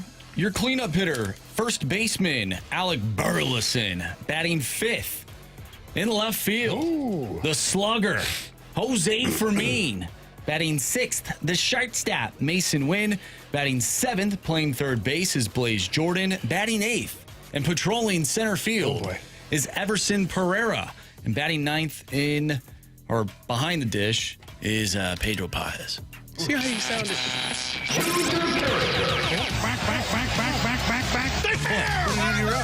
He's mad at Paez, too? Yeah, but just because he knows he didn't let emotion get the best of him. Home run. You didn't hear how unemotional he was when he said Pedro Yeah, but that's Paez? because we know he's on the lineup. Yeah, but that's But why you I can't said just Jimmy. be angry and will him out of the lineup. Try it. I know, but it's just a bad strategy. You're funny.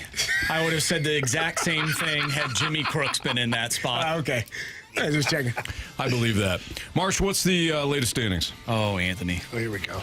You have 29 points. Thank you. By the way, that was the worst home run pick I have ever decided to go with last night. Man, he hit a line drive He did. yesterday. He hit the ball. And It's I a was good like, start. whoa! And it was like kind of just like it's just like right to the right field. I thought he not a lot of pop. smoked it.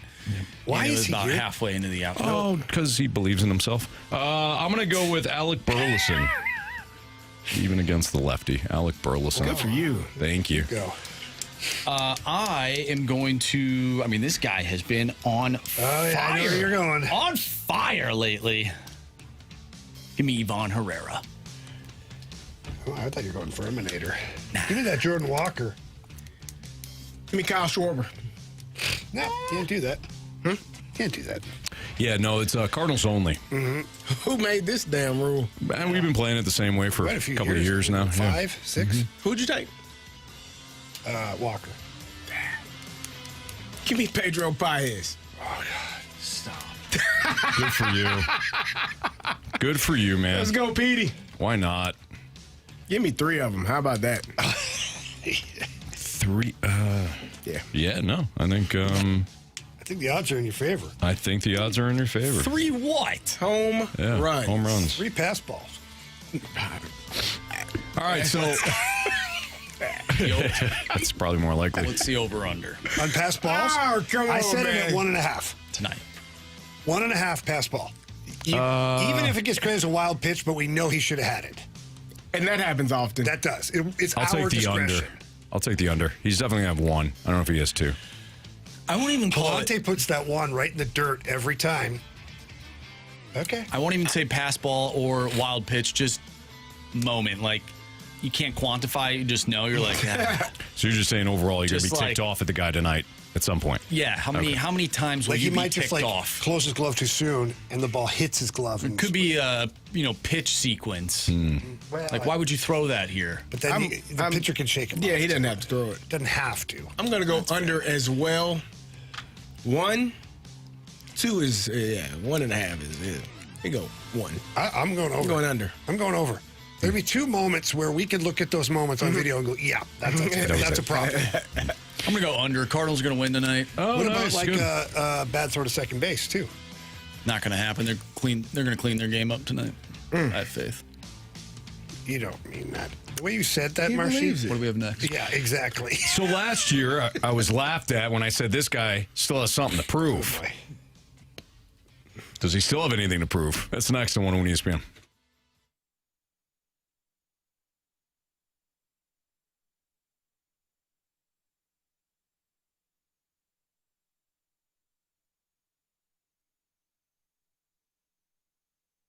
Avoid having countertop regret. That's right. Visit my friends over at E&B Granite. They are the trusted local one-stop shop for countertops, cabinetry, flooring, design guidance, and installation. But really, it's the countertops that we're talking about. One thing that I love about E&B Granite is the very first time I went to their showroom, located down on Manchester Avenue, 6135 Manchester Ave in St. Louis, and I talked to the in-house design staff member, and I said, man, I can't really think of what I want to do until I pick out my countertop. And she said, no problem. We have them right here on site. Got to go into the back, and back there they've got all sorts of different types of countertops. Granite, there's quartz, there's marble. You can see the colors, the patterns, everything you're looking for right there.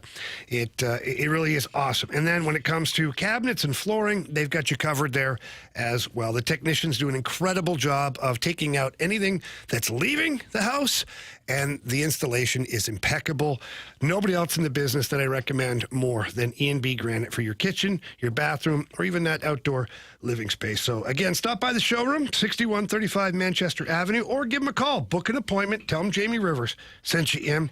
Their number, 314-645-9300. That's 314-645-9300, or visit eandbgranite.com.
So Sam Darnold winning the Super Bowl last year, one of the jokes that we have had here in the fast lane was that I had called that he still had something to prove. You guys laughed right in my face. It hurt. I'm still not over it. But he still got his Super Bowl It ring. just really didn't fit the segment, but it's okay. Look, I predicted that he'd win the Super Bowl, and he did. You said he was the most important quarterback in NFL history. Yeah, and he was. In 2025. So, and you were right. A journeyman no more. Sam Darnold has found some stability in Seattle, obviously. Does he have anything more to prove? I would say 100% no. Nobody's, really? What? Nobody's expecting... Nobody. This isn't a Peyton Manning situation where it's like, we just talked about Jalen Hurts. Let me finish. Let me finish. This isn't a Peyton Manning situation where it's like he won one, and they're like, all right, when's he going to win another? This is Sam Darnold. He's bounced around. He's always had the talent. But even last year, clearly falls more into the camp of, hey, manage this thing. Protect the football, make the plays that are in front of you, and let's win this. You know what? And he did. But I can't sit here and say, he's still got a lot to prove. He's got to win a second Super Bowl. Get out. I am shocked. No, you're not. The guy that you gave the most, you put the most pressure on him in ever to do something. And now you're saying he can just rest? He can sit back and flaunt his Super Bowl ring, and he had to take snaps if he doesn't want to? That what you're saying about Sam Darnold now? He's a Super Bowl winner. You don't have to do anything. Oh my gosh. He doesn't have to answer to you. No, he has to he got to do it again. He doesn't have to answer to you or you. Okay. That's ridiculous. And you would love to have him back. Me? Mm-hmm. Yeah. Yeah, you have no choice but to say yes about that one. Yeah. I mean, we lose in the first round, but because we won't run. Or would you? No, Guy's a Super Bowl winner now. Yeah, no, we don't run the football. Seahawks did. Yeah. That's why they won the Super Bowl. They have really good defense. Got it. Vikings don't run the football particularly well. Those things matter. So, especially in the playoffs, like Carey just said, that matters. Yeah. So first round exit. Yeah. Got it. Okay. Yeah. Got it. All right, Carey, you don't believe that either. I don't believe you. No, you don't believe that this guy's got anything left to prove. You don't. He's not in that category. He has. What was Sam Darnold drafted? What round was he drafted in? First. Okay. So he's a first round quarterback. Correct. Normally those guys come with high expectations or not? Some do, some don't. No, all do. Kenny two hands. Him too. Kenny two gloves. I don't think there was any expectations for him. Who picked him again? Steelers. Listen, man, there were so many expectations of Kenny Two Gloves. Nobody cared. Didn't work out. JP Lossman, he was a first rounder. Buffalo Bills, you don't think that they were expecting championships? They shouldn't have. EJ Manuel? Yeah. They've had a couple of championships. Got a couple of misses, haven't they? Christian Ponder? Oh. Now, he's made a few good choices. He's made really good decisions in life. Oh, boy. You know? Those expectations were high. J.J. McCarthy? Same. Okay. Samey. Yeah. Well, at least he'll retire a winning quarterback. Does he have a winning record? Yes. He's 6-4. Guy's a juggernaut. He's played 10 games. Marsh, I got to ask retire a winning quarterback. Marsh, I have to ask you, and please be honest. By the way, have you looked at my shirt today? You like J.J. McCarthy. He loves him. You think he's getting a raw deal? Be honest. Do you think he's getting a raw deal? I think that they are to a degree, but I understand that they do not have time to develop a quarterback. They don't have time. They have the coach. They have the weapons. They don't have time to develop a quarterback. That's why they brought in somebody who's a veteran who can just step right in and make a playoff run. They don't have time to do that. Marshy. Am I wrong? I asked you this in the office. I don't think you're wrong. But I asked you this in the office earlier because we saw someone speculating on Twitter, whether they're credible or not. There was a lot of buzz around that team last year that Justin Jefferson was furious. Oh, yeah. Why wouldn't he be? But I'm just saying, right? So how much weight do you think that carried in All two of the things? weight. One, getting Kyler Murray, and two, JJ certainly not being the starter. I think it has a lot to do with the decision to bring in another quarterback. That the quarterback room last year was abysmal. Abysmal. But my point is, do you see the Vikings truly giving him another chance as long as their number one player just is like still throwing up in his own mouth? No, he's going to have to sort of back into that position. Like Kyler Murray is going to, he's going to have to either get injured or start 0-5 or 0-6 or something like that for them to give JJ a shot. Because at that point, it's like, why not just go to the kid? Mm-hmm. I mean, you're already in the hole. So he's going to have to back into that starting job again, or just show up and look like a completely different person the following year if they decide to hold on to him. Should just kept Sam Darnold. Well, right. Again, a first-round exit wouldn't matter. Sam Darnold, though, this is a different situation. You don't have Kenneth Walker. Sam Clint Darnold. Kubiak is gone. Yeah. So I think when I look at this question, does he have more to prove? Maybe. He already won a Super Bowl, so like he can retire a happy person. I'm with Jamie. How in the hell does Jalen Hurts still have something to prove, but Sam Darnold doesn't? That's what I was trying to get at him earlier. I'm trying to. I just. Jalen Hurts doesn't have anything to prove.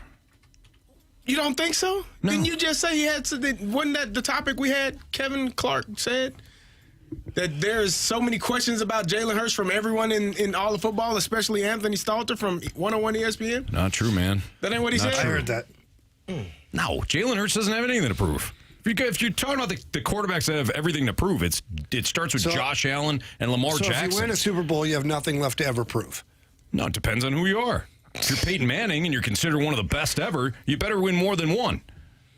But if you're Sam Darnold and Aaron you got Rodgers, your Aaron, why does he get free pass all the time? He doesn't. Oh, yeah, he does. For what? He hates Aaron. He's won one Super Bowl. He's supposed to be everybody. He's always under scrutiny. Are you for being a Diamondback, not for his play? He didn't specify.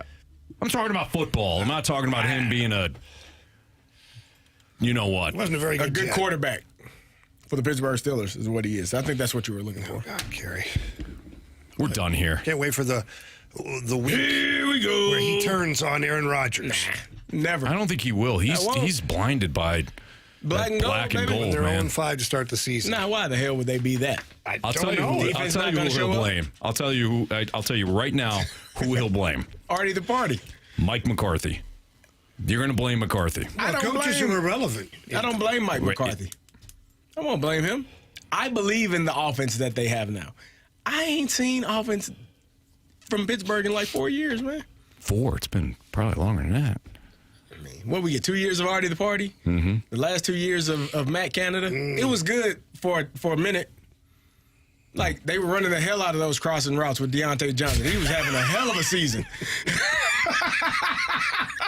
What are we going with, Coach? Another crosser? Of course. Got it.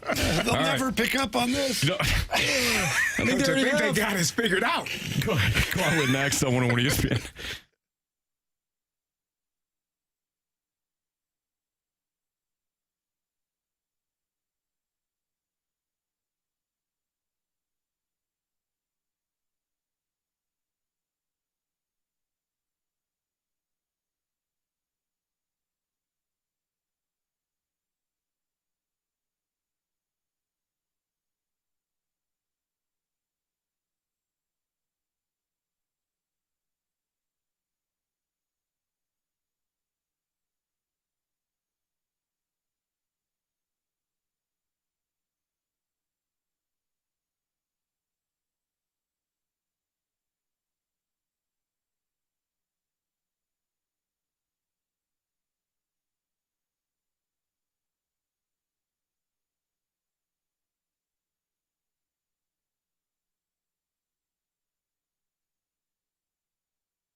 warriors. 4 categories, 1 challenger. Can you survive the gauntlet? Brought to you by Blue Note Roofing. Roofing, siding, and gutters. Visit BlueNoteRoofingSTL.com for a free inspection. All right, time for the Gauntlet here in the Fast Lane on 101 ESPN 405. Your time check brought to you by Clarkson Jewelers, an officially licensed Rolex jeweler with Andrew Marsh, Carey Davis, and Jamie Rivers. I'm Anthony Stalter, and we welcome back for the, well, now 4th show, but it's still round 3. Dylan. What's up, Dylan? Not much. Just driving to a customer. How are you guys doing? We're doing great. Dylan, you seem calm as ever. Knocked off Marsh. You beat Carey yesterday. You said you knew nothing about hockey, and you put a 5 spot on the board. Big spot. Would you like to take on Jamie or me in round 3? I know that people are going to be disappointed that you don't get to do the announcements, but I'm going to take you on. Oh, okay. All right. That was kind of a compliment, Dylan. I appreciate you. Thank you. Good luck to you. You're welcome. Good luck. Thanks. You too. All right, Anthony's headed off to the cone of silence. While he's doing that, Dylan, you know the routine. Tell our guy Marshy to spin that wheel. Go ahead and spin that wheel, Marsh. All right, do you care what you get against Anthony? No. Okay. Well, we'll find out here. Ooh, boy, this has been popular. We got random again, buddy. Awesome. Let's do it. Okay. All right. Well, you know the routine. You'll get 4 questions. Each of them are worth 2 points, unless you take the options. Then they're only worth 1 point. And if you guys are tied at the end of 4 questions, we'll go to a tiebreaker. And one way or another, we'll get a winner here in the Gauntlet. Dylan, are you ready? All right. Okay, bud, here we go. Question 1. There is one state in our country that only borders one other state. Name this state. So again, there's one state in our country where the border of it only touches one other state. Which state is that? I think it's Maine. Final answer. Question number 2.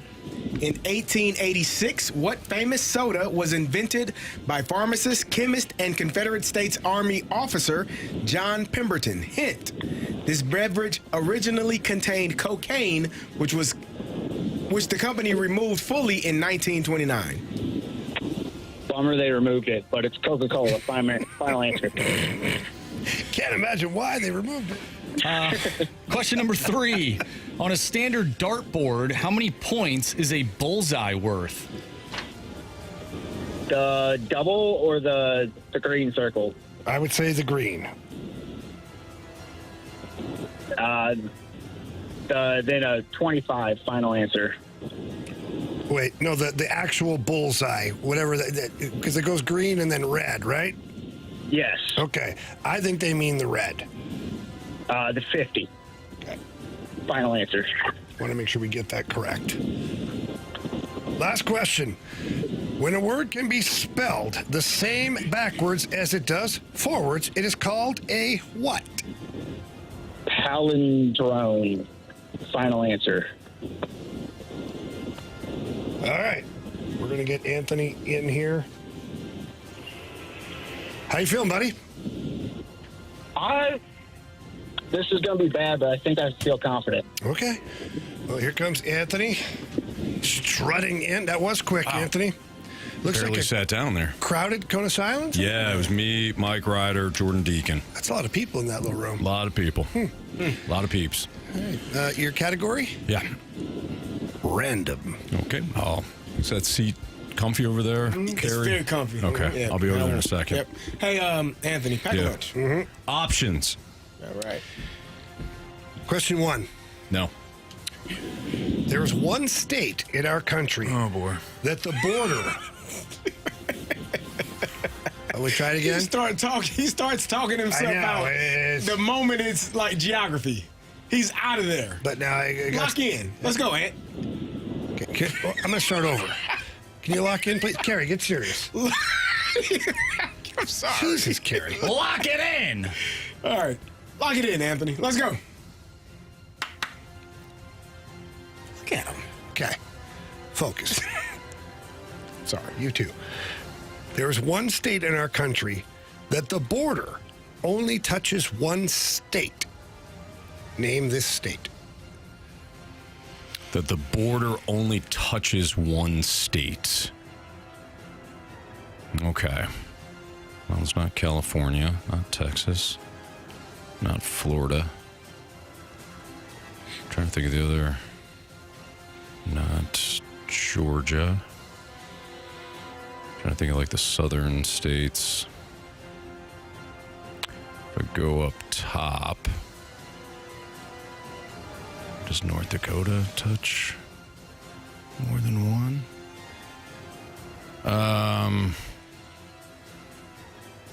Does Maine touch more than one? I'll go Maine. Final answer. Question number 2. In 1886, what famous soda was invented by pharmacist, chemist, and Confederate States Army officer John Pemberton? Hint: this beverage originally contained cocaine, which the company removed fully in 1929. Took them that long, huh?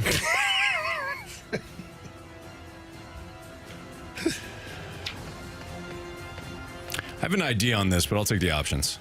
Is it Pepsi-Cola, Coca-Cola, or Orange Crush? Glad I did. I was going to say Dr. Pepper. 23 flavors, Anthony. Holy smokes. Okay, 24. 24.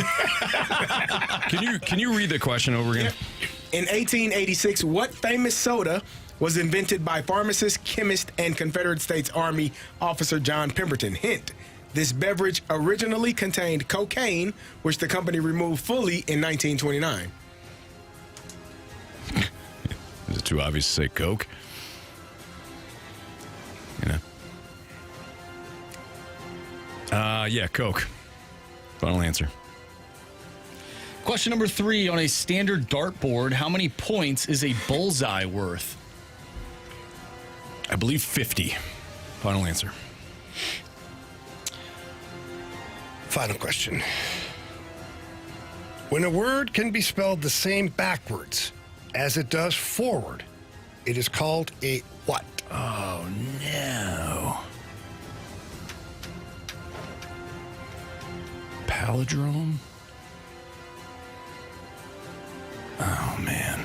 Palindrome. That sounds right. And also not right. Palindrome. Final answer. Boy, I hope I said that right.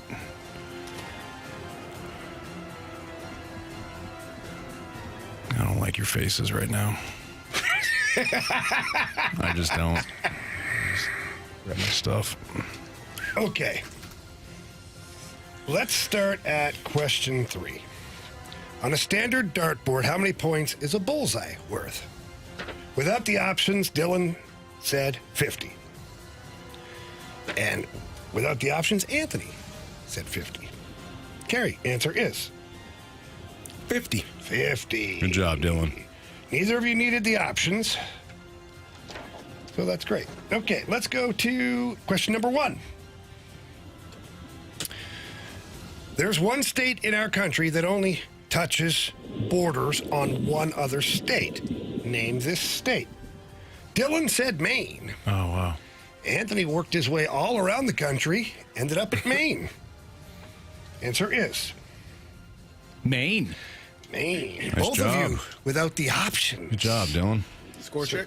4-4 after 2. I think we go to question 4 now, Carey. Let's do it. When a word can be spelled the same way backwards as it does forwards, it is called a what? Without the options, Dylan said a palindrome. Without the options, Anthony called it a palindrome. Answer is? Palindrome. Palindrome. You both had a version of it. Okay. He said palindrome. I said You said drome. I just gave it. They both got points for me. Okay. Yeah. 2-2. You know what, guys? Fine. Yeah, they're playing fast and loose over here. Dylan, nice work. Palindrome. Thank you. Palindrome. You too. Well, the proper is palindrome. But whatever. I heard from both of them. Well, you know what, Carey, you're getting old. Anyways, Nice work, Carey. Glasses on. question 2. We are at 6-6, by the way, heading into, I think we are. Yep. Yep, 6-6 heading into, no, that's not true. It's 6-6. Heading into question number 2. Yes, correct. Question number 2. In 1886. You're getting old, Carey. Yep. What famous soda was invented by pharmacist, chemist, and Confederate States Army officer John Pemberton? Hint, the beverage originally contained cocaine, which the company removed fully by 1929. Dylan said Coca-Cola. Anthony said Coca-Cola. Answer is... It is Coca-Cola. But Dylan didn't need the options. Dylan! You have chosen wisely. Nice job, Dylan. Wow, very impressive, man. Wow. Snowman. 8-piece. I'm not even mad. That was impressive, Dylan's a Dylan. problem, guys. Wow, Dylan, well done, man. Well Thank done. Nice. I don't feel like I won that one, though. No, you definitely did. You got 8. You got 8, bud. got the snowman. Nice work, dude. I mean, even if we don't give you an Anthony, the palindrome one, you still beat him. Yeah, well done. Good job, buddy. We'll see you tomorrow. I got a save ahead of me now. Yeah, you do. Yeah. Let's go hockey. Congrats, Dylan. All right, guys. Thank you. I'll talk to you tomorrow. All right, sounds good. Anthony, good job, man. Yeah, thanks. For someone who absolutely despises random, you did really You did a really good job. Right. Yeah, thank you. 7 points. That's usually a winner. I'll live with that. Redbird winner. A Redbird winner. Yeah. Okay. Not today. Boy, Dylan. Not up in here. Dylan's on fire. You might have 2 Gauntlet winners in a span of 2 weeks after going almost a... No kidding. What? We're slipping, boys. We're slipping. Mm-hmm. Yeah. Great. Oh, boy. Our guy, Justin Maroon, just texted me. Oh, no. He said, come on, man. You needed the options for that Coca-Cola question? You know what? I wasn't going to go there. Yeah. But like, even as a child growing up, you were like, hey, give me that Coke. You know why they call it Coke? Yeah. You know, like just. I was listening. I asked you to repeat the question because I was hoping you said something about Atlanta. Because I know it was like originated there. Or, That's the headquarters. or the headquarters. Yeah. It just, you got the answer right. It just, you took the options. Now, listen, it cost me, okay? And then you admitted to thinking it was Dr. Pepper. I did. Yeah. Yeah. So that's kind of 23. Do like Dr. Pepper, though. Yeah, look it. Guys, I blew it, okay? No, I didn't send Mason Wynn when I should have, and I lost by 1. Okay? And you swung at a pitch. No. eyes.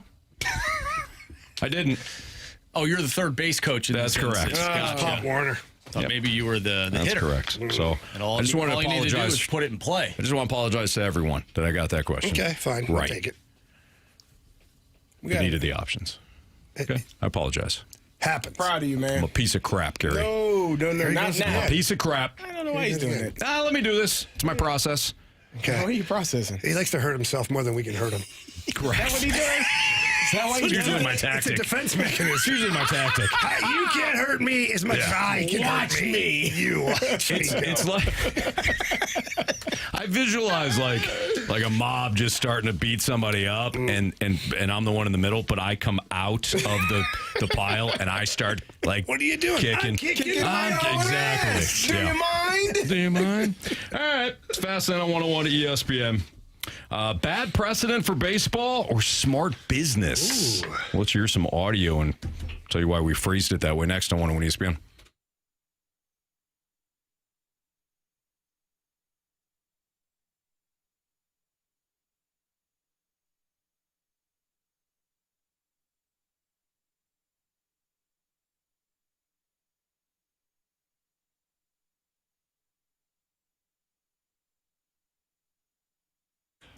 Well, my friends over at Circus Sports, man, they just keep rolling out great promotions. And this one, they're extending. It's still going. They're celebrating America turning 250 this year. And in doing so, they're offering all users in Missouri a special offer. If you're already signed up for Circus Sports, great. You can access this promotion right away. Or you can download the app and sign up. And here it goes. You put in $250 of your own money. And once you play through that $250, whenever that might be, Circus Sports are going to put $250 right back into your account so you can continue playing and then hopefully winning.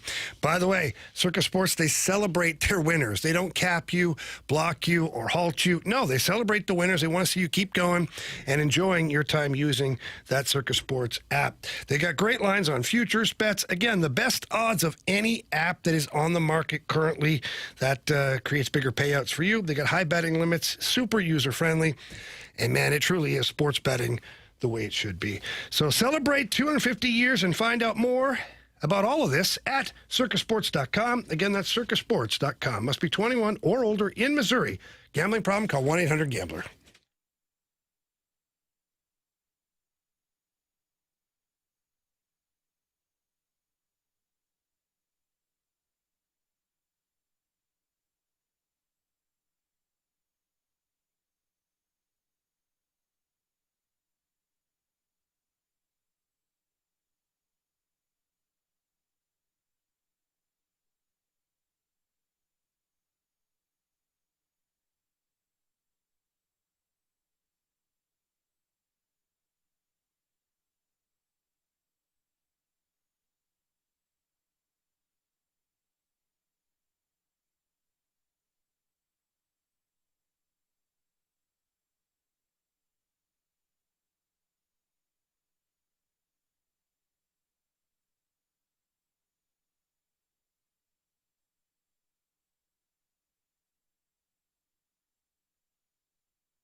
Live from the penalty box, where I completely deserve to be. After that heinous performance in the Gauntlet, I'm Anthony Stalter, and I'm the worst. Jamie Rivers, Carey Davis, Andrew Marsh. Those are the people you should listen to. He's sick, man. He's sick. Hey, I love him. You're sick, brother. AJ Brzezinski, former Cardinal, former White Sox, former basically the entire league. And Eric Kratz of Foul Territory talked about the Tigers making a push after trading pieces away, and it led us to ask the question, bad precedent for baseball or smart business? Here's what they had to say. I don't love them. They traded away Skubal and Mize. I don't know. I just don't think they're making it, even though their record keeps getting better. It would be bad for baseball if they make the playoffs. I'm sorry. Not a knock on Scott Harris, not a knock on A.J. Hinch. It'd be pretty remarkable if they did it. But they just traded away two of their best players, and if they still get in the playoffs, that just shows you how bad the American League is. Do you think it also gives a bad precedent? And not that they're going to try to win or try to lose, but hey, everybody can just get rid of expensive pieces and look, everybody make it. Is that what you mean by it's bad for baseball? Yeah. Why we don't want a team that's that sold two of their best players and still sneaking in. I think that's bad for baseball. I think that's bad precedent to set. I think you want teams to try to be rewarded for trying. It's bad for competitiveness. That's all players ask. That's all fans ask is competitiveness from your city. What does that look like? What does that look like? Them hanging on to Skubal only for Skubal to turn around and sign with the Dodgers in the offseason? No, did you not when hear the what Tom Tigers Skubal don't? said? What'd he say? He got in trouble from his Dodger buddies for this one. He said that he'd love to go back to Detroit in the offseason. He already talked about something like that happening. We'll see. Good for him. I'll eat that same bag of crap that you did the other day. No, it's all gone. I ate it all. Okay, well, I can fill you up one, though. Thank you. Okay. I'll eat Gary, that you were there. if Skubal goes back to Detroit in the offseason. But are they saying they should have hung on to him? That's what they're suggesting. They're trying. They're trying. You know what that is? I think that's mismanagement of assets. Correct. But A.J. Przinsky and Eric Krantz could say that because they don't have to worry about their jobs or the Detroit Tigers moving forward. So they could just sit there as a former player in Przinsky and just say, "Nah, they're not trying. They're not trying." What if they miss the postseason? Then what? He's probably crapping on them then too. How'd the Angels do when they held on to Ohtani? They were trying, weren't they? How'd they do? Where'd they finish? Out of the playoffs. Thank you. Dead last. Well, they weren't dead last, but they're out of the playoffs. They probably. No, they're close. Could have got a massive haul. That's still to me for Shohei Ohtani. Can we isolate that again one more time? Because that to me could have changed their franchise for the next 5 to 7 years had they decided to trade Ohtani to a contender at that point. Well, you know about the deal. I was going to say. There was a deal. Jeff Passan talked about it not too long ago. The Rays. And, it was with the Rays, and Junior Caminero would have been the piece to go back. But imagine the Rays. All of those prospects, whatever they were going to send back to the Angels, is probably like baseball gold. And the Angels said, no, let's give us Ohtani for, a good run at a wild card here. Mm-hmm. Yeah. Instead, didn't they hung on to him because they were trying, right? Przinsky, they were trying, and then they got nothing out of it. How much sense did that make? Not much. They did this a couple of years ago as well, right? They made trades at the deadline then made the playoffs and won a damn playoff series. Same team. You're absolutely right. I think that you have, first of all, you have to do what's in the best interest of your team. If you know that Tarek Skubal may not re-sign with you, and he's going to be a free agent regardless, so you try to get the most that you can for that player, knowing that there are teams that are going to be seeking him at the trade deadline, and they may, in my opinion, they made the right decision. And if Tarek Skubal wants to go back to Detroit after this year, after winning a World Series, we saw Aroldis Chapman do the same thing. He went back to New York after winning the World Series with the Cubs. That's a possibility as well. So I think you do what's in the best interest of your team. And like you said, Anthony, they are the front office members don't have you can't lose him for nothing. Mm-hmm. Like, you can't lose him in the offseason and say, "Oh, fellas, we tried. We tried to win it all. And we lost Tarek Skubal regardless of us trying." It's bad money management, bad business. It's a lazy take, and I can recognize lazy takes because I give them every day 2 to 6 here on 101 ESPN. Come on. Still doing it. I understand what it looks like, okay, and what it sounds like. It's a lazy take. Jamie, your thoughts? I just think it's a dishonest take because if you put either of those guys into a president of baseball operations situation, unless you know that this is a World Series contender, you get a haul for Tarek Skubal. You do. Or you bang out an extension. If you think that that's going to then if I'm the Tigers, long before the deadline, I'm like, "Hey, Tarek, we want to make you Tiger." And if he's being honest, Skubal's being honest about really loving Detroit, he probably answers the phone and says, "Okay, let's talk." And you get that done. Now that is going for it. Correct. Hanging on to a guy and getting nothing for him if it doesn't work out, that's lunacy. Yes. So these guys, again, they've got to sell their baseball podcast / video that they do, and they do a great job. But I don't think they're being completely honest. If they were in that position, I think they would have done the exact same thing. It sounds to me that they're placating to fans. That's what it sounds like. Not being honest. Yes, hey, listen, Tiger fans, we have your back. They didn't try. Did Przinsky play for the Tigers? Probably. At any point? Because I feel like there might be a little... I don't think he did. No? Okay. He was a Cardinal, a White Sox, a Giant. What else was A.J. Przinsky? He played for the Twins. He started his career off with the Twins, had a stint in Texas, played in Boston as well, and finished his career in Atlanta. Okay. Okay. Because I thought, because to your point, it's kind of placating. Yeah. We got your back, Tigers fans. I just think that going for it would be offering a long-term extension to Skubal, and if that got rejected, coming out publicly and saying, we really did try. We offered him what we thought was reasonable market value. At this point now, we have to move on from the asset and get what we can. Here's my thing on this. The players, even former players, are in favor of no salary cap, correct? They have all these reasons why. Parity, in their opinion, is one of the reasons. There's so much parity in Major League Baseball. Doesn't this idea of the Tigers trading away some of their best pitchers and still managing to make the playoffs bode well for the players' opinion in this matter? Where it's like, hey, you don't need this guy or this guy. You still have a good team that can make the playoffs and try and win a World Series. Am I wrong in that? Like, what are the percentages of that happening? No, we just talked about how rare it was that the Tigers liquidated basically and still made the playoffs. For sure, but who are you talking? What perspective are you talking from, Marsh? The players. The players, where they're like, the Dodgers aren't ruining baseball. You look at the Tigers, who traded away Skubal and Mize, yet they can still compete for a playoff spot. Does that not bode well for the players and their argument towards the salary cap to show the rest of the world, look, this group of guys can still compete and make it to the playoffs? Yes, absolutely. So I don't know why they're complaining about it.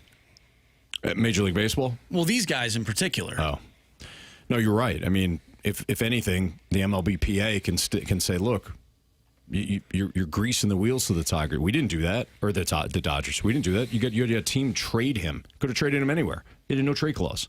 You trade him to the Dodgers. Well, I think that's what they'll turn to, say, he had a no-trade clause. Right. Which means they couldn't have traded him anywhere. No, I'm sorry. He did not have a no-trade clause. My bad. Sorry. I missed. Yeah. He did not have it. Okay. He did not have a no-trade clause. Yeah. I don't know. I was worried about I don't know anymore. No, I was worried about the double negative there. I know he didn't have. He could be traded anywhere. Okay. Yeah. But the Dodgers probably gave the best package. Probably. Because they have the that best kind of resources. Yeah. Because they're a god. A baseball god. All right, why don't we do some sports six-pack questions? 314-399-9646, the Air Comfort Service tax line. Send your questions in, and we'll answer them in part one of the sports six-pack next.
101 ESPN Sports Center.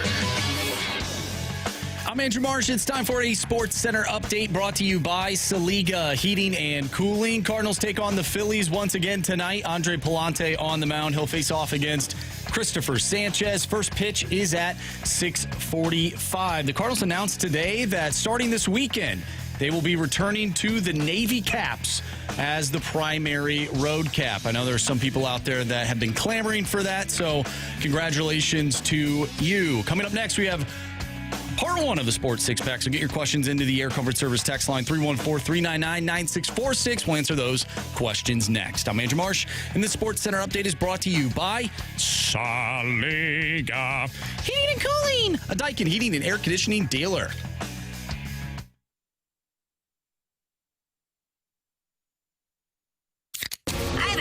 It's time for the Fast Lane to answer your sports questions. I want to ask you a bunch of questions, and I want to have them answered immediately. Asking me all these weird questions. Answer the question. Answer the question. Answer me! Refreshed by Urban Chestnut. Urban Chestnut Swickle Light Premium Light Beer. Live your lifestyle, St. Louis.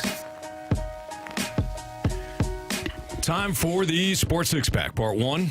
Here on 101 ESPN. Air Comfort Service text line is 314-399-9646, so feel free to send in your questions there. Marsh, question 1, please. Question number 1. From the 618, do we think the Blues are going to be serious contenders this year? If not, how far do we think we are away from being at that point again? Serious contenders as far as Stanley Cup? I'm just asking for a definition, I guess. I wouldn't put them in the category of serious Stanley Cup contenders. Do I think that they can be a playoff team? Yes, I do. I think the Blues can be a playoff team. They got good goaltending, solid defensive core, and they got good depth up front. If their power play improves and their penalty kill improves, then they would find themselves in a playoff spot. I don't believe now is the Stanley Cup window, though. Question number 2. From the 309, school is starting back up, and I am a high school chemistry teacher. Curious to what your favorite subject was in school. Jim. PE. Yeah, no, you got to quantify that. That sounds bad. You got to say no PE. You can't say that. So what was your second favorite?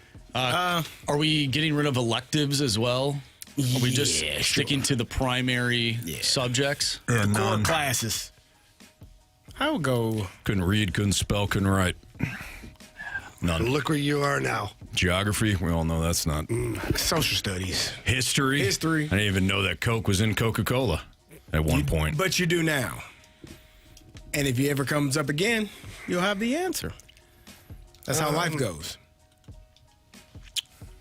I'm trying to think of. None. History Definitely not math. History was okay. I guessed English. No, I hated English. History, I like history. And science, that must to be interesting. Didn't like math all that much. No. I was fine in geography. I did like geography as well. Yeah. I like history, though. Like just History's learning cool. about some things. See, like up in Canada, we also learn about U.S. history, too. It's weird. Like when you're, I think it's 3rd or 4th grade, at least when I was growing up, who knows now what the curriculum is. We had a test in geography to where we had a blank United States map with all the outlines of the states without the names, and we had to put as many as we could in there. And you learn a lot about the states that way, and just different things about it. In the U.S. history, we learned parts of that as well as Canadian history and obviously Canadian geography too. But then, being a parent down here and seeing my kids going through the curriculum here locally, I'm not going to speak for everywhere, spent very little to no time on any Canadian geography. I mean, my kids still don't know where certain provinces are and things like that. And certainly no time spent on Canadian history. It's just, it's not a knock. It's just, for me, it's fascinating that at that point, when I was in school, I can't say now, we learned a lot about the United States, but doesn't seem like it was in reverse. No, definitely not. I didn't learn anything about Canada growing up. Yeah, for sure. Yeah. Like, I remember having to do a whole project on like the White House in Washington, D.C. And Really? Yeah. It's just different. That's all. So better is what you're trying to say. No, it's just different. I think it's better. Yeah. At least more well-rounded. That's what he's suggesting. You know, not as selfish. They know more. Yeah. Is what he's telling us. He's bragging. You know, guys, just opening up to you guys. Well, is that a mistake? Yep. Next time you won't do that. Yep. That ain't happening again. I think for me it was math, English, science, geography, All history, Latin, Spanish. You liked school. French. You liked everything. Latin, math. Latin and math Did I twice. say that right? Sure. You liked all of them? No, it's from School of Rock. Oh, no, I did not like school at all. I think throughout the years, though, it changed. So it depends on what class it was pertaining to social studies and in science and whatnot. So I didn't really like chemistry, but I liked other science classes. You know, I liked I really like World War II history. Like, I think that was a class that I took, learning more, about the Vietnam War and all that stuff, the Cold War, like that era was really interesting to learn about. Now, when it comes to test taking, I'm not good. Forget it. Yeah, I'm not good at that. But I do enjoy history.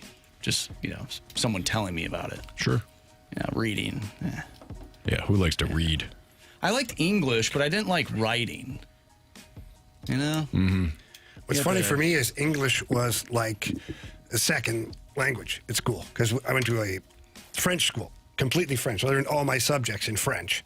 And so English was like a class. So like you guys would have like Spanish here. Yeah. That was English for me, which in like elementary school, I loved it because a lot of it was very, very basic English. And we were an English speaking family at home. So it was easy. It was pretty cool. I guess I should say language arts.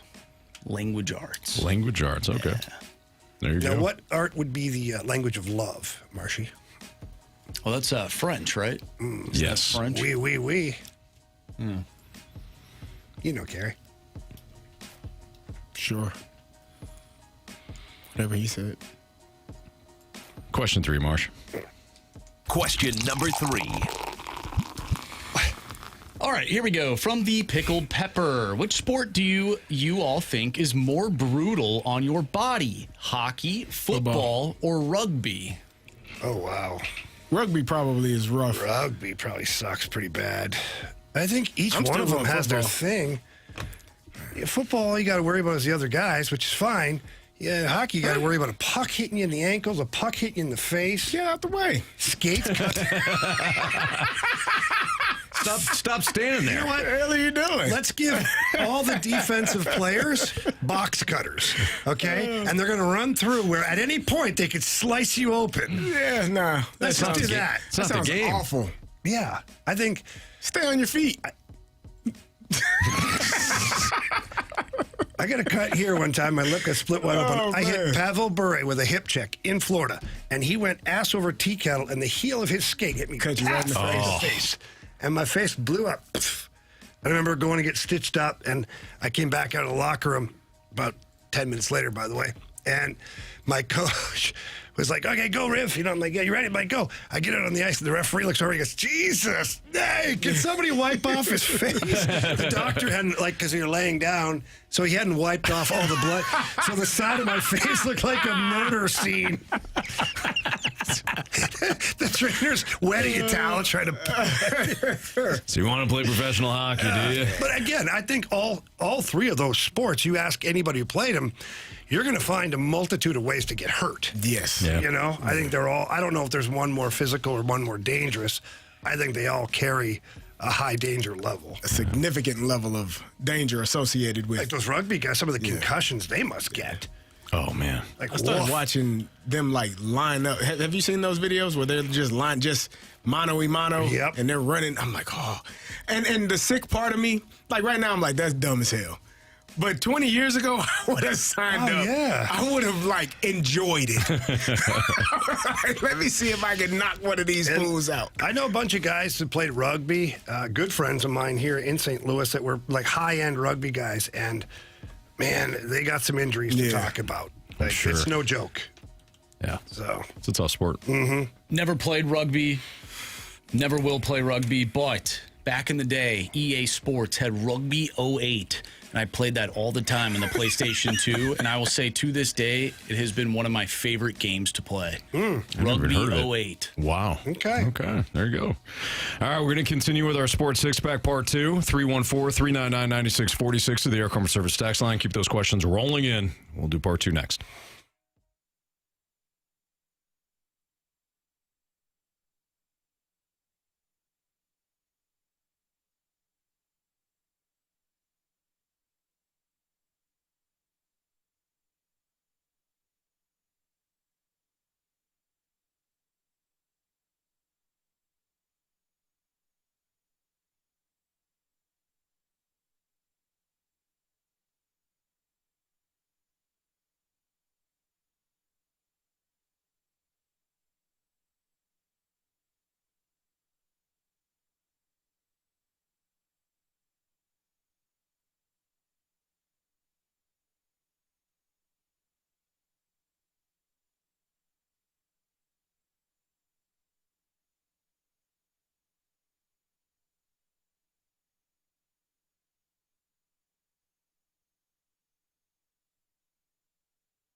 It's time for the Fast Lane to answer your sports questions. I want to ask you a bunch of questions, and I want to have them answered immediately. Asking me all these weird questions. Answer the question. Answer the question. Answer me! Refreshed by Urban Chestnut. Urban Chestnut Zwickle Light Premium Light Beer. Live your lifestyle, St. Louis. Time for part 2 of the Sports Six-Pack here in the Fast Lane on 101 ESPN. 314-399-9646 is the Air Comfort Service text line, so keep those questions rolling in. Marsh, question 4. Question number 4. All right, this one comes from the Waterboy. Field of Dreams game is coming up on Thursday. Is there another documentary location where you'd like to see a professional game played? Wow. That's a good question. Yeah, let's get a hockey game up in Mystery, Alaska. Yeah. Now, what did you think of Mystery, Alaska, Jamie? The movie? Yeah. I liked it. I was entertained. Good. Like, it wasn't award-winning, but I don't feel like I wasted my time. Did you ever feel like, as a professional, you would face a team like that? And what do you think would happen? It was always a worry, for sure. You Yeah. know, you just got to watch out for those guys who, the Saturday game. Right. I mean, it's a big deal in Mystery, Huge deal. Alaska. Yeah. You can get sent down. You can be benched. You get called up to the Saturday afternoon game. Mm-hmm. Yeah. One moment you could be bagging groceries. The next, playing in the Saturday game. And then the New York Rangers. And again, exactly. Now, the NHLPA was not happy with that game. But they worked it out. They frowned upon it, but they knew that the revenue stream from it could be very beneficial. Absolutely. Yeah. Mm-hmm. As they grow the game, grow the sport, the initiative. Sure. Yeah. I would say Mystery, Alaska as well, Marsh. I think that's a good one. Game up there outdoors. Yeah. I'm sure the players would love it. Sure. Now, what about football game, CD at Old Bain Field? That's dangerous. Oh, you saw how that went. I mean, the field was imploding. And I'm glad Hines made it out. Fortunately, he was able to score. Yeah. The most important thing. Get the ball across the line. But not that field was able to withstand. I mean, there were no more games after that. No. Yeah, they were done. No, that was It was a one and done, man. That was a tragedy. Yeah, that was rough. Yeah. That's what happens when you have a turf field, Anthony. Yeah, very true. Now, Marsh, you remember when I sent you that video where that guy had some of the fantasy players from that team, and he was upset? Yeah, that was a while ago, I think. There's somebody put together a video where a guy is like watching that game, and he was all excited because he had Hines Ward or something like that on his team, and the other guy goes, he goes, "Oh my God, this is terrible! Like the whole field collapsed, or whatever." He goes, "Yeah, but that's gonna count, right?" Like that's he's so concerned. He's so concerned about Hines Ward getting his points.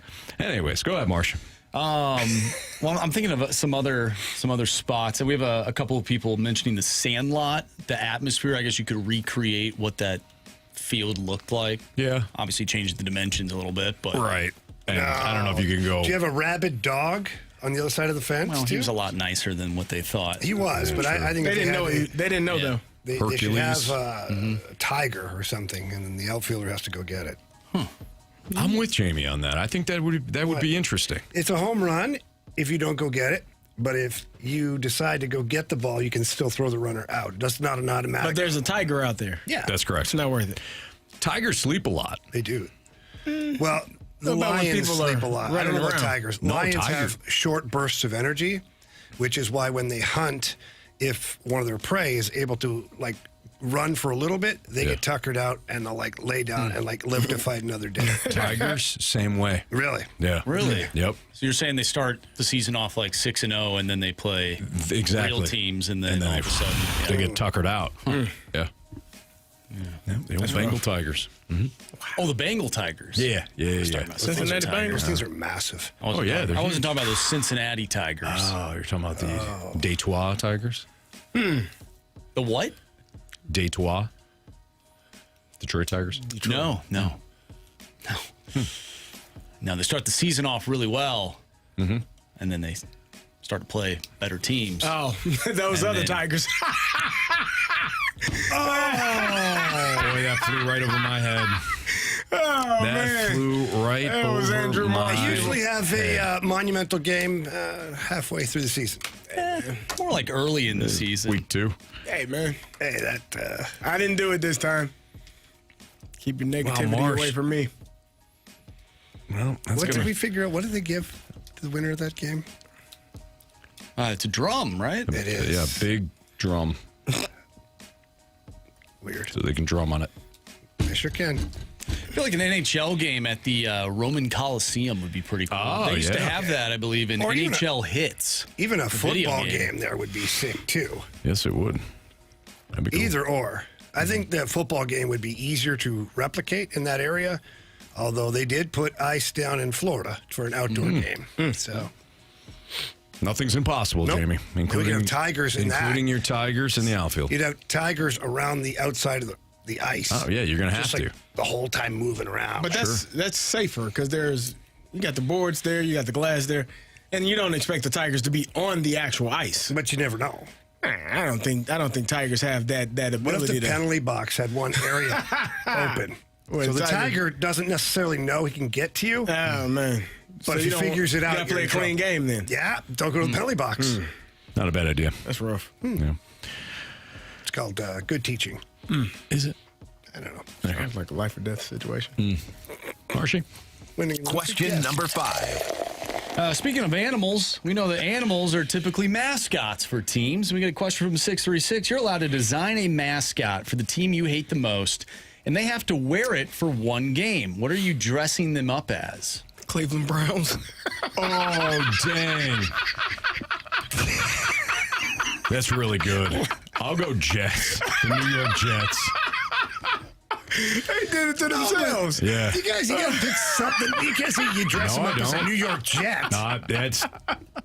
What's worse outside of. I don't know. I think What you're almost like a Carolina? character or something like. Yeah. Not like, hey, dress up as a Cleveland Brown. No, I think Carey nailed it. It's a perfect It's answer. not wrong, but what is a Brown? Exactly. Nobody knows. That's okay. All right, guys. Okay. You hate the Jets? He's from No. New York. No, what I'm He's from saying New York. is if I He's like a Giants fan. You either Yankees, Giants, Knicks, and Nets, Mets, Jets. I would have the Saints. I would have the Saints dress up like the Forgot Jets. the Islanders. Now that you say that, Right. very creative team names. Nets, Jets, and Mets. Yeah. Yeah, man. Hey, they tried. Ish. All right, well, you guys are going to just screw around on this. That's fine. You can answer it however you want. I think I took it as, we'll use the Cubs, for instance. If their mascot was like a giant baby in a diaper sucking its thumb. Ah, okay, Yeah. that's pretty good. Okay. Something like that. I don't know. But if you want them to be an airplane, Anthony. Yeah, I'm okay with my a answer. giant brown helmet. I'm good with my answer. It's an orange helmet for a brown team. Kind of weird. It is. Could you imagine if that was the it makes no mascot, sense. though, is this giant helmet with arms? No, it's an elf, Yeah, it is. which makes even The Cleveland Less Browns sense. makes no sense at all, by the way. No. You remember when that guy fell in the water because Yeah. of the He fell off he fell off the back of the helmet that was in the water. Oh, yeah. There's a total Cleveland Brown moment. It totally was. Yeah. I forgot about that. All right, we got the biggest question of the day next on 101 ESPN.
for the Fast Lane's biggest question of the day. Presented by Banner Construction, the experts in James Hardy siding.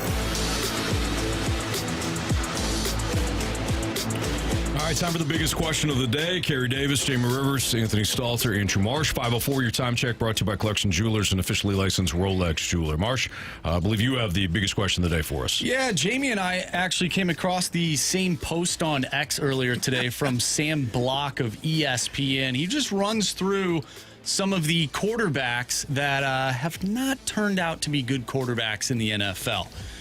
And we talked earlier today about J.J. McCarthy. He's the first name on this list. I'm going to run through the list, and then we'll get to the biggest question. J.J. McCarthy, benched. Justin Fields, benched. Zach Wilson, benched. Dylan Gabriel, benched. Anthony Richardson, benched. Kenny Pickett, benched. Trey Lance, benched. Mac Jones, benched, although he had a pretty decent season last year. Will Levis, benched. The NFL has a QB development problem. Do you guys believe that to be the case, or are these quarterbacks just simply not good? Well, let's look at the. I mean, because you can't just do the entire group. J.J. McCarthy, I do wonder. I think Jamie's right. I think there was enough question marks of him coming out of Michigan to suggest like he might not be a franchise quarterback. I know he was taken first, or I'm sorry, he was taken in the first round, I should say, but. Like, is anybody shocked he hasn't really panned out? Justin Fields has been on too many teams now for me to say that he's gotten some sort of raw deal. He's the one that probably on this list probably shocks me the most because of where he came from. Did he ever develop as a passer? No, like as a runner, he was lethal at times. I'm looking at kind of his progression of teams that he's been on and coaches that he's played for. He was a really good quarterback at Ohio State. And obviously a good enough to be drafted and be a first-round draft pick to the Bears. And for whatever reason, was Eberflus, wasn't it? It just didn't mesh. Yeah. And then I was like, okay, well, he's going to go. He went to Pittsburgh. You're like, okay. But Artie the Party wasn't really... Then he went to New York with the Jets, and I was like, maybe he's had his opportunities. He's in Kansas City now. Yeah. And unfortunately for him in his career, he's made good money. Mm-hmm. But in terms of being a quarterback and having an actual, I think this might be the first time that he might be learning to play the position at a high level. Possibly. Now, why is that, though? Because some of the coaches that have been around him probably aren't Andy Reid. Or Eric Bieniemy. Do you feel as though students, like if they perform well, it's up to them? Do I feel like if students perform well? Yeah. I think some students are extremely intelligent and a teacher can hinder them. What about the ones that are not, like, extremely intelligent? Sometimes a tutor can only get them to such a level. I see what you're doing. Wouldn't it be on the student, though? At some point? Yeah. I mean, if you're not an A student, you're not an A student. If you're a doesn't mean you can't study harder. C- student. Jamie, write this down. You're a C- student and you get with I don't think you're going to be an A+ student. Well, Jamie and Anthony continue to support our teachers around the world. Carey finds them irrelevant. Wow. Says basically said the students are what the teachers have created. No, he's saying the opposite. The students are it's up to the student. Oh, that's right. Sorry, my bad. It's up to the players, and it's up to the students. Sees no value in the teachers. There you go. Thank you, man. Jamie. Mm-hmm. Sick. And did you or did you not say that? No, I did not actually say that. You kind of did. I'm just saying, man. I don't know what you heard. That ain't what I said. Well, you certainly didn't say that the students, under the tutelage of the teacher, can get better. You said, no, it's on the students. It Carey, doesn't matter. You know what I've realized about you? Do tell. You like Justin Fields. I do like Justin Fields. I saw him play in college. Which is why you brought it back to now he could be playing, could be learning the position at elite level. Because he's with Andy Reid. Yeah. Which is kind of what I said a couple of weeks ago about how coaches can elevate certain players. in which you looked at me and said, "You fool." Will he be? It's about the player. So let me ask you this. Mm-hmm. I think there's a limit to how great he can be. Sure. Will he be Patrick Mahomes? No. Based on the skill set. Because Patrick Mahomes is Patrick Mahomes. Sure. And they're both under the same tutelage. Will he do the same things as Patrick Mahomes? Hell no. But we don't know. I do know that. He hasn't taken a snap yet. No, I know that. But do you think that Justin Fields could be the best version of himself in Kansas City? Yes. Do I think that he's a Hall of Famer? No. Anthony, he keeps telling us exactly what we say, but he doesn't understand it. How? No. Maybe Carey needs a better teacher. That was my point a couple of weeks ago. What I understand Anthony's saying Maybe Carey needs a better teacher. No. What I understand Anthony, because Anthony's not a good teacher right now. What I understand Anthony trying to explain to me, that was late. That was earlier. You're not a piece of crap anymore. All right. He's saying he was earlier? Anthony is trying. He said he was earlier. But you just didn't. I agreed with him. If you were a piece of crap earlier. Well, no, he said it. I don't disagree with him. I can't even look at the guy. What the hell? I don't want to argue with him. Go ahead, What I feel as though you're saying is, with a great coach or teacher, Justin Fields can be on par with. Of course not. Patrick Mahomes. We're saying we get the best not. version ever of him, possibly. The best version of him. Correct. But that doesn't mean he's going to be a Hall of Famer. Nobody says that. Not. Okay, well then we're all on in agreement then. Okay. Because how I understand it is how Anthony had explained it to me in the past. I did not. Yes, he did. If you have an average player, a great coach can make him a great player. No, he can make him a better player. Can make him a better player. He can make him a better player, sure. But you were saying he can't make him a great player. You dug in. But you were saying that coaches don't matter, and which is the biggest point. Basically, teachers don't matter. Thank you. You wrote it down. I got it right here. But Carey, that was my frustration that day because you kept saying that the coaches don't matter. They matter in terms of how well they can get you to play, but they can't make you an elite player if you're not an elite player. That I agree. Like elite talent. Yes. Yeah. No, I agree. I tried to say this last week. That's not what he said. 2 weeks ago. It's not what he said, man. It is. Not what he said. He said a coach can take you guys went round and round and round. player and make him an A+ superstar. And I said that's absolutely ridiculous, Anthony. The hell are you talking about, man? You know what? I made an observation. On Carey. I'm going to make an observation on all of us outside of Marsh. Thanks, you better Anthony. watch what your observations because I got observations None of us truly listen to each other. Yeah, no question. Wait, what? Thank you. All right, now back to the conversation. J.J. McCarthy, Justin Fields, Zach Wilson, Dylan Gabriel, Anthony Richardson, Kenny Pickett, Trey Lance, Mac Jones, Will Levis. I can't say any of those guys were truly elite and were wasted talents. I could say Anthony Richardson, his talent was probably one of the best talents on this list. Raw talent, sure. Maybe, and I'm not saying limited experience. I'm saying just athlete, talent, tall, skill set, gun, everything. Okay, ability to run. I agree. Like in most people's eyes, Cam Newton-esque. Yeah, could be, but obviously not.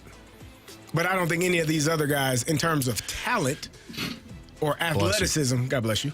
Thank you. Are no. I agree. But the question is, do they have a development problem? And let's get away from elite to superstar, all that stuff. There's only a couple of those guys who are now being developed properly. Like Mac Jones is now being developed properly. And if he wasn't under contract for another year with the 49ers, he may have been one of the most sought-out players in free agency because of what he's been able to do under Kyle Shanahan. That's called development. And I think that's the question, is all those guys that we rhymed off, like even Anthony Richardson, like what have they done with that guy's talent? Now, it's a little between the ears for that guy too, I think. Yeah. But we have agreed upon this, Anthony, a long time ago and many times since, that the NFL a lot of times do a disservice to the quarterbacks they pick early in the draft by not giving them the players around them or even an offensive line or the structure, and then they fail, and then they just cast them aside. They don't bother developing them. Like, if you're not awesome when you get here, we're done. Yeah. I do agree. I do agree with that to some extent. What I think about this list, though, outside of Mac Jones, I don't know if Kyle Shanahan is going after any of these guys. You know what I mean?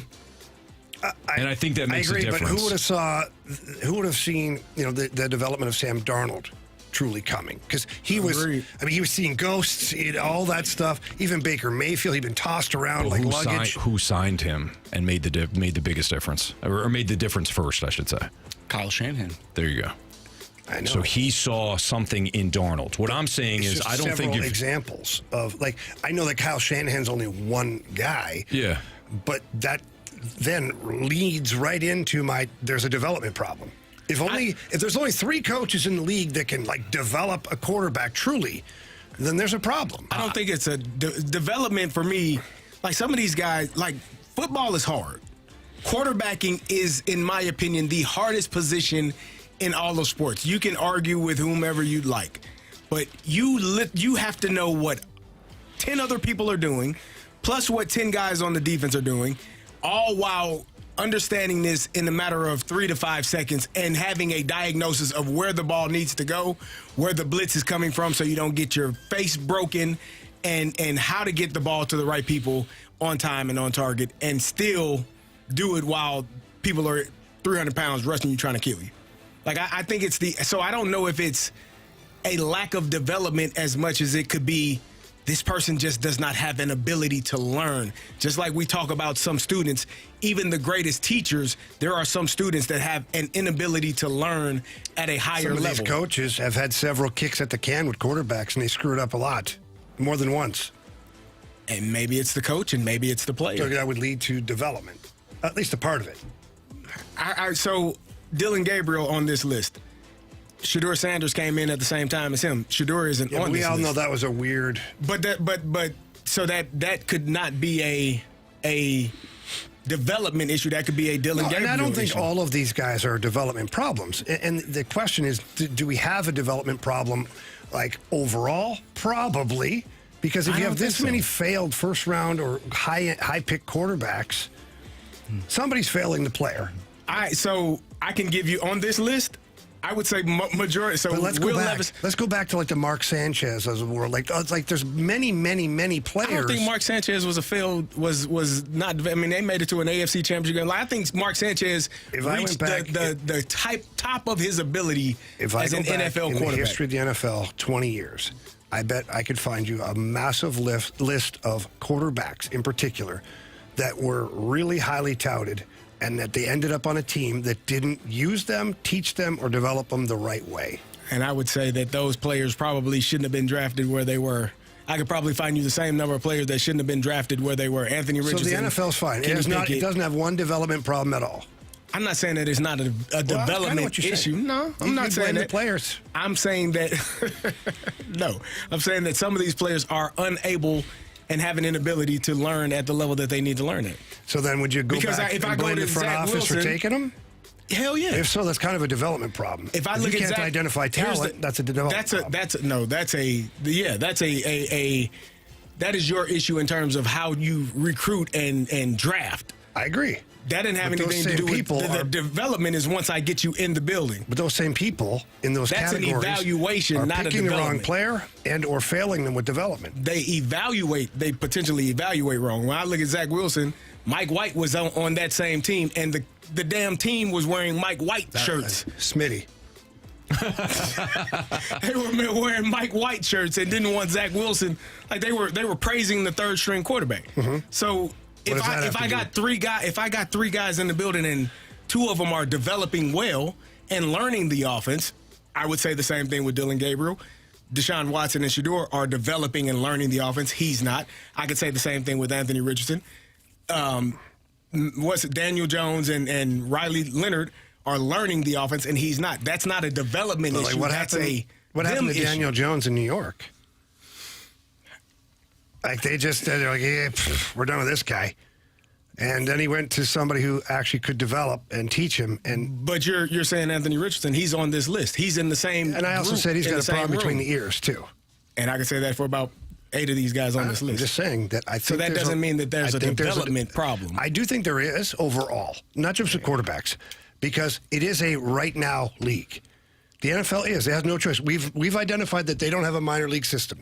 They don't have it is. But even you get a great college program, and players can look great playing against lesser thans, especially if they're bigger, faster, stronger. Get to the NFL, they don't have a minor league system where you can marinate. They go practice roster, which isn't game reps. So there is a development problem overall in the NFL. If you're not great coming into the NFL, there's a problem. Depends. All right, that's your biggest question of the day here in the Fast Lane on 101 ESPN. If we set 2028 as the year the Cardinals should start to contend, do you actually think they'll be ready by that time? That's next on 101 ESPN.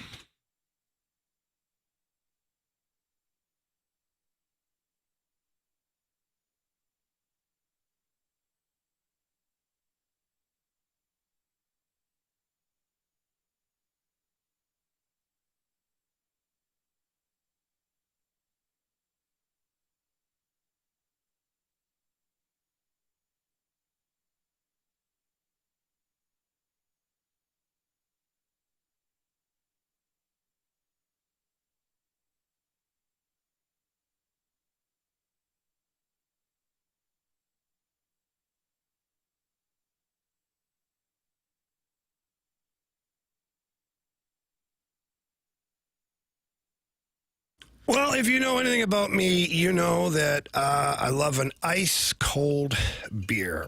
Not much of a hazy IPA guy until Urban Chestnut launched Squirrel Works. It is awesome. Really is. I had a sip the very first time. I was skeptical, fell in love with it right away, so much so that I asked my friends over at Urban Chestnut to drop some off for one of the Rivers parties. It's a smooth, hazy IPA. It delivers bright tropical notes, an easy, juicy finish. 6.6%, so you got that going for you. 4-pack of 16-ounce cans or single cans are available. And that's not all. The Zwickle Light is awesome. I like Zwickle too, but I do prefer the Zwickle Light. I don't like to get all bloated.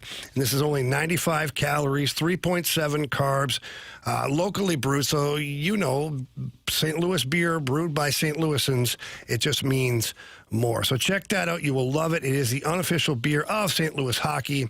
The official beer of the Rivers household, I can tell you that much. Also, some great events coming up here this week.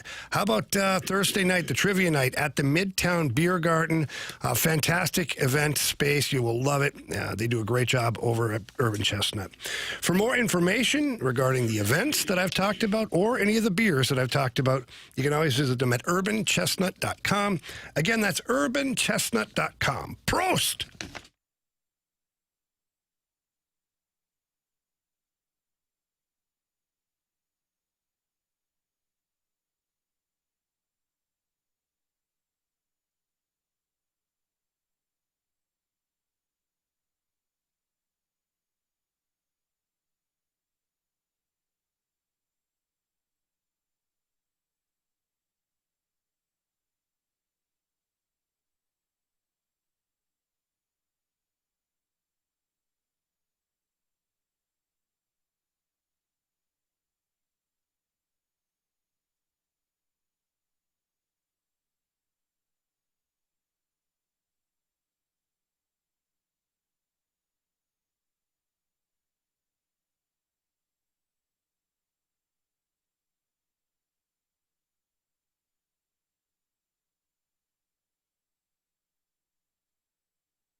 It's Fastlane on 101 ESPN. If we set the date or the year of 2028 as the year the Cardinals should start to contend, do you actually think they'll be ready by that time? Now, Marsh, you have a quote from Derek Gould's piece today at STL today.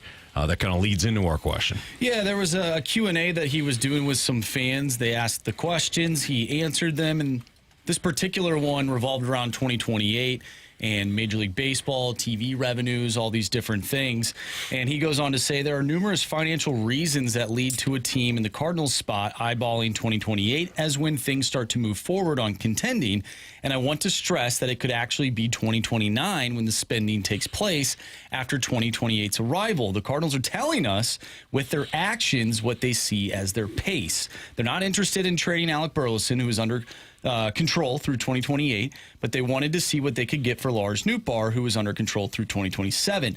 This is not just prospects and current roster base. There are also the economic avenues steering them that way too, as detailed above. So, will the Cardinals be ready to contend by 2028? Derek Gould mentions 2029. What do you guys think?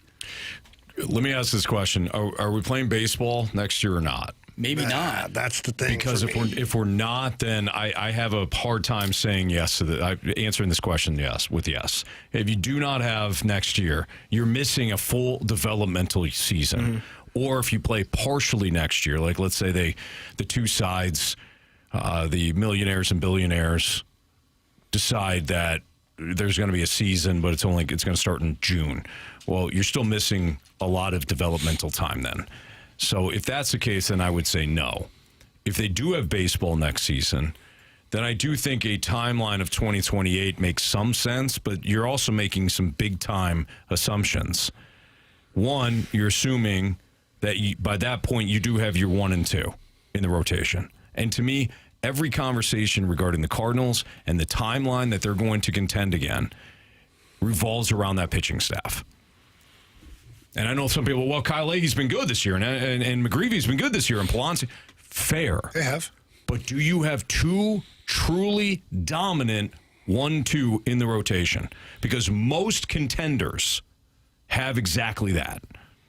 So to me, again, the conversation, it's not even worth having the conversation if we're not talking about who the 1 and 2s are in that starting rotation. I think a safe prediction is 29 or 30 to be there.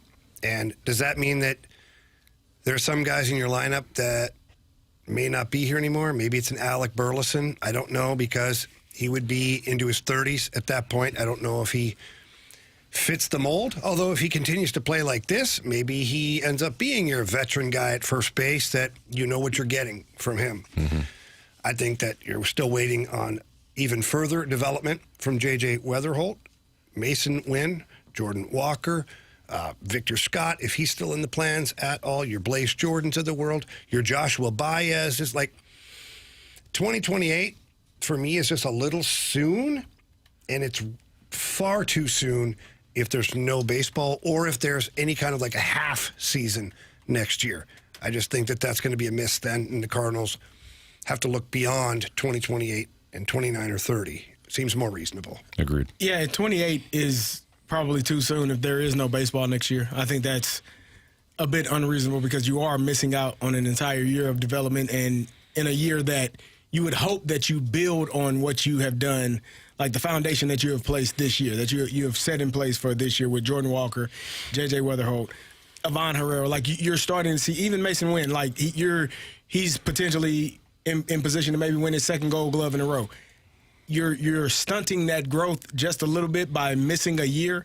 So I think the following year to say, all right, now's the time. You guys are ready to win a championship. I don't think that that's realistic. Mm-hmm. But if they do play baseball next year, then 28 and 29, yeah, I would say, especially if you have solidified your starting rotation, one of these guys or maybe two of them are that number 1, number 2 starter that you've been looking for, and your bullpen, the depth there is better because maybe you slide some of the guys that are starters now, looking at you, Matthew Liberatore, into the bullpen. Like maybe that's something that makes your team better. And then you get more growth from, we talked earlier about the third base position. Maybe by that time you have your answer in terms of, is Blaze Jordan the guy? Is it someone else, right? Who is in left field? Is it Baez? Okay. So I think in 28, 29, you really are looking at a team that is ready to compete for championships if they play in 27 as well. Mm-hmm. For starting pitchers, for you, how many years do they need seasoned-wise for you to feel comfortable about making a deep run in the playoffs? Because we can talk about the starting pitching and those guys coming to fruition, but it's not like they're 6 years into their Major League Baseball career. Yeah, Marsh, it's a really good point, and it was something that I was thinking about as well and oh, by the way. Oh, by the way, you could have those 1-2, but where are they in their development? Mm-hmm. So Liam Doyle, for example, right? We all hope that Liam Doyle is the guy that's your ace moving forward, okay? He was drafted high. That he kind of wears the moniker of being the future ace. Who's to say he doesn't come up and struggle initially? So how many years is he into his? And that question I don't know. Mm-hmm. And it might not be Doyle. It might be somebody that we're not even thinking about. Where was Jacob Mizorowski drafted? What round?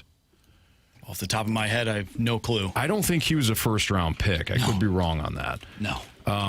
And he is now the Brewers' ace. He was, let's see here. Second round. He was a second round, 63rd overall. Okay. But I don't think that it was like, hey, this kid's going to be a future ace for us. So it might not be Doyle. It might be somebody we're not even talking about. It might be one of these young guys that they just acquired. Hopefully it's Brandon Clark. If you could have Brandon Clark and Liam Doyle as your 1-2 in your system for the years to come, that would be excellent. Again, hopefully you get a Will Clark at some point too. Well, that'd be nice. But you're right, Marshy. He's older, too. He's too old. But I think all baseball fans have to be aware of the possibility of a Tink Hens too. Oh, absolutely. Because like we talk about Liam Doyle and these guys, and yes, if their trajectory stays where it's at, we're hoping they're those guys, the 1-2 in your rotation. But if they're sidelined with injury or things don't go according to plan, then you have your Tink Hens. This is why Chaim Bloom keeps adding pitching more and more and more because of the percentages. Well, this is why rebuilds, builds, whatever you want to call it, they are risky because there's no guarantee that you will ever actually come out of it and be a contender for years to come. True. There are teams throughout sports that we see all the time who have this grand plan of getting back to being a top team in whatever league they're in. They never do. Mm-hmm. Because sometimes there's a curveball, no pun intended, that's thrown in there. Right. And you have to change things, and that takes time perhaps. Yep. And then all of a sudden, maybe you have the team that you want, but then something happens. And then you're never the same team that you were that year. Mm-hmm. Look at the Orioles. Look at the Orioles. Perfect example. Yeah. All right. It's Fastlane on 101 at ESPN. Tough question to answer, but an interesting one nonetheless. There was some numbers that were released ratings-wise that were pretty shocking when you compare the sports. We'll get into that next on 101 ESPN.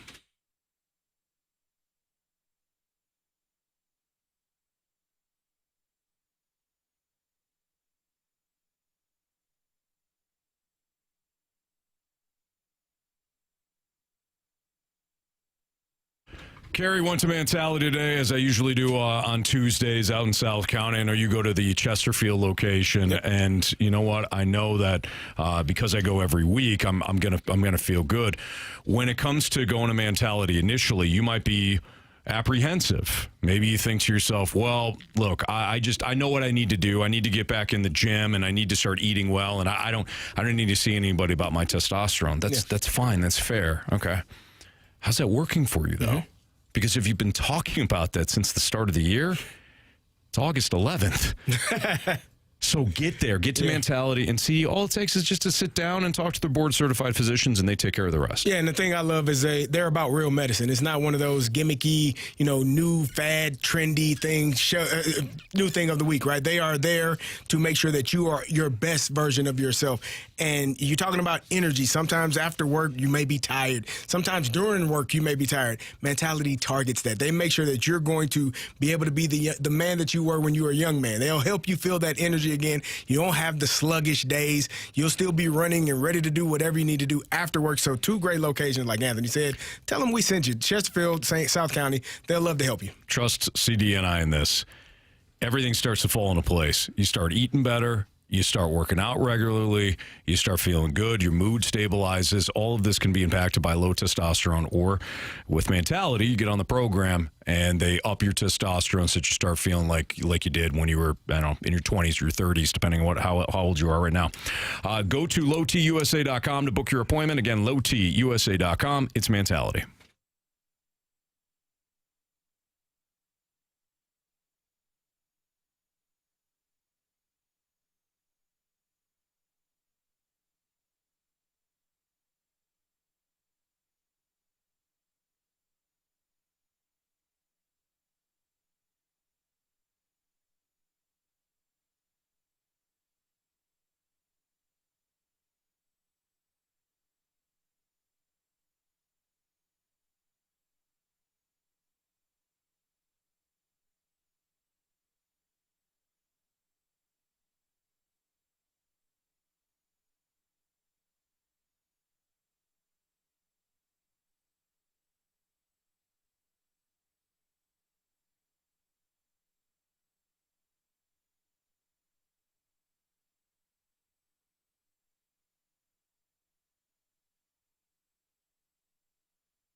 ESPN Sports Center. I'm Andrew Marsh. It's time for a Sports Center update brought to you by Universal Windows Direct. The Cardinals lost 6-5 last night against the Philadelphia Phillies. They look for a win tonight. Andre Palante on the mound. He'll face off against Christopher Sanchez. First pitch is at 6:45. If you have missed anything from today's show, make sure you go to 101ESPN.com or check out the free Dobbs Tire and Auto Center's 101 ESPN mobile app. Just head to the podcast page, and you'll find all of our shows there, and it's all brought to you by the Schaefer Door Company. I'm Andrew Marsh, and the Sports Center update is brought to you by Universal Windows Direct. You'll be saying, I love my windows.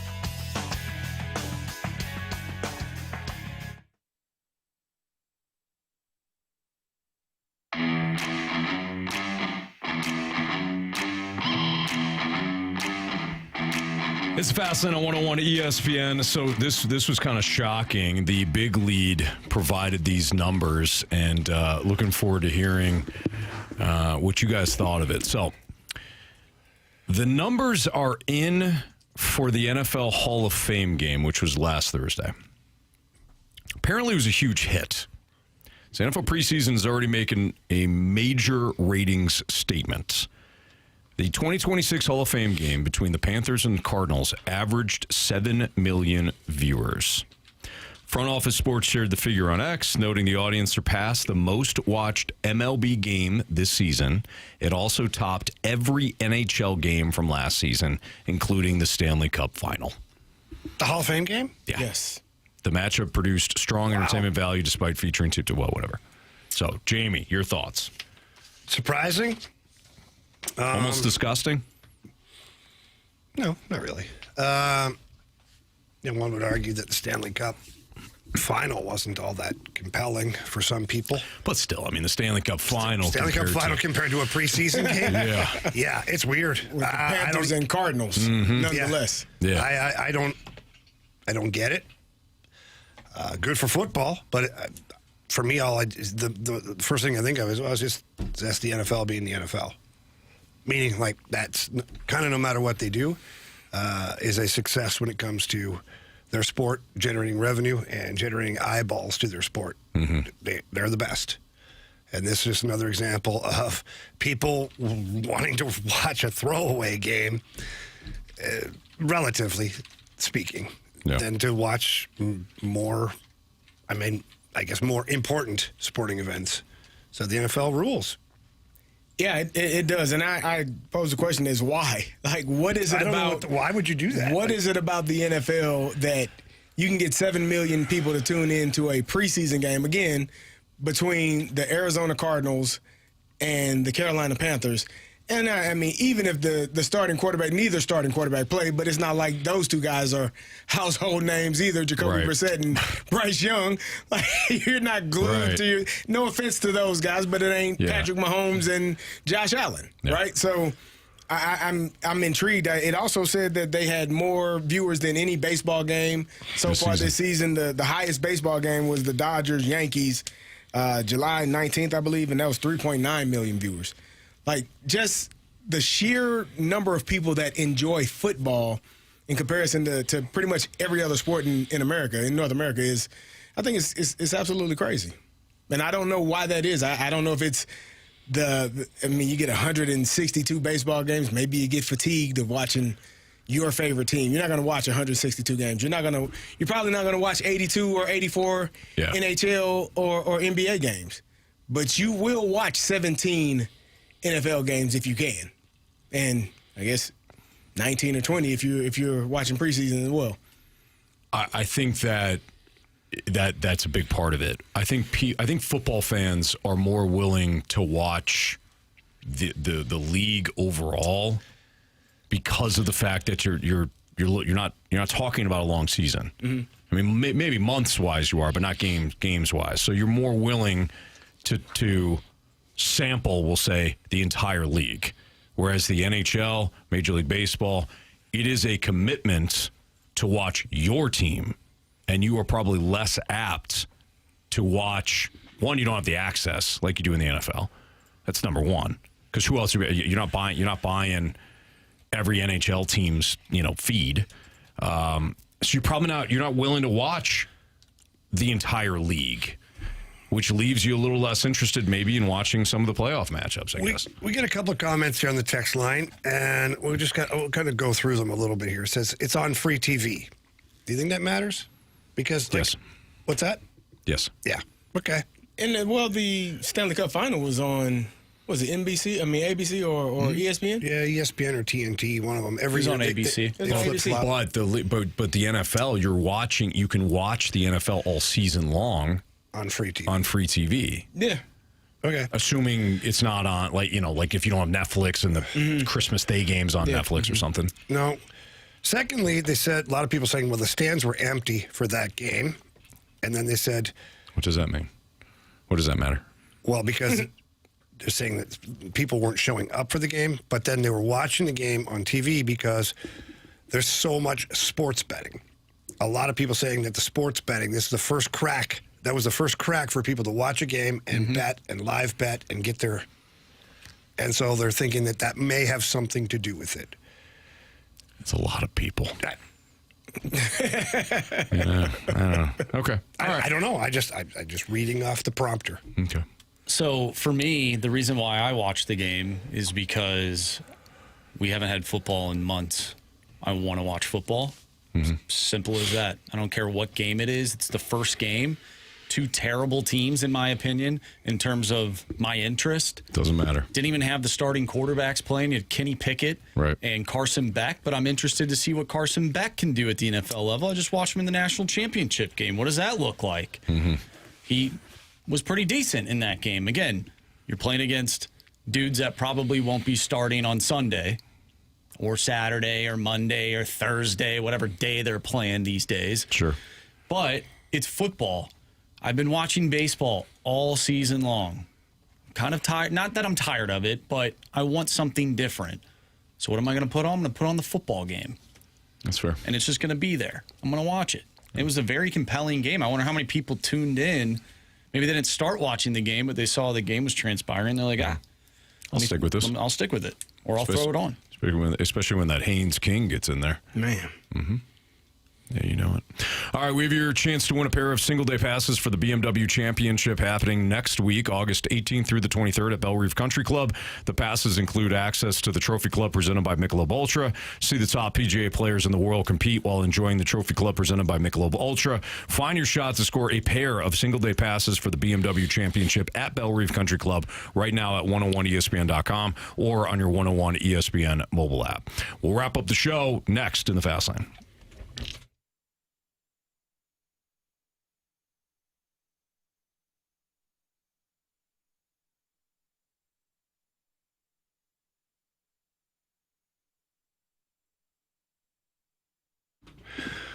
Well, if you're still planning on getting your home sold before the summer comes to an end, please call Gloria Lou with your home sold guaranteed realty. Here's why you need to get to know Gloria Lou like I have. Gloria sells homes faster and for more than the average agent. And how does that happen? Well, she's got a buyers in waiting program. Thousands of buyers in waiting, by the way.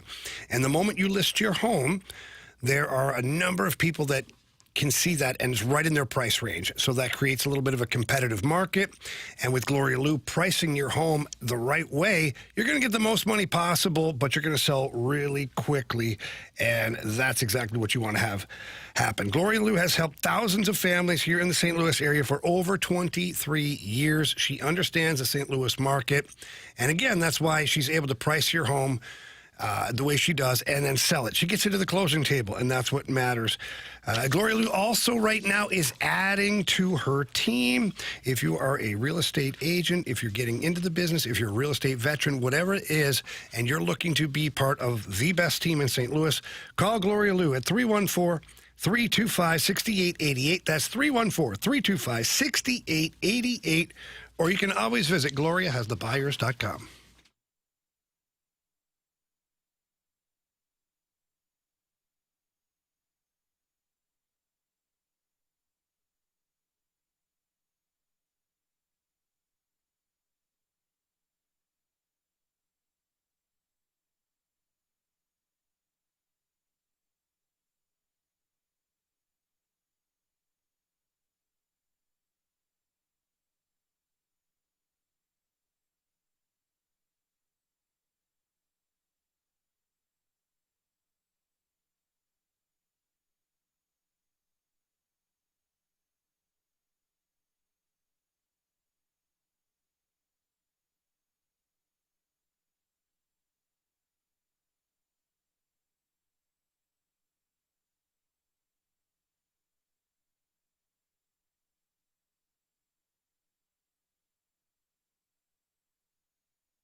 missed anything from today's show, you can always download the podcast available at 101ESPN.com or via the 101 ESPN mobile app. All the podcasts brought to you by Schaefer Door Company.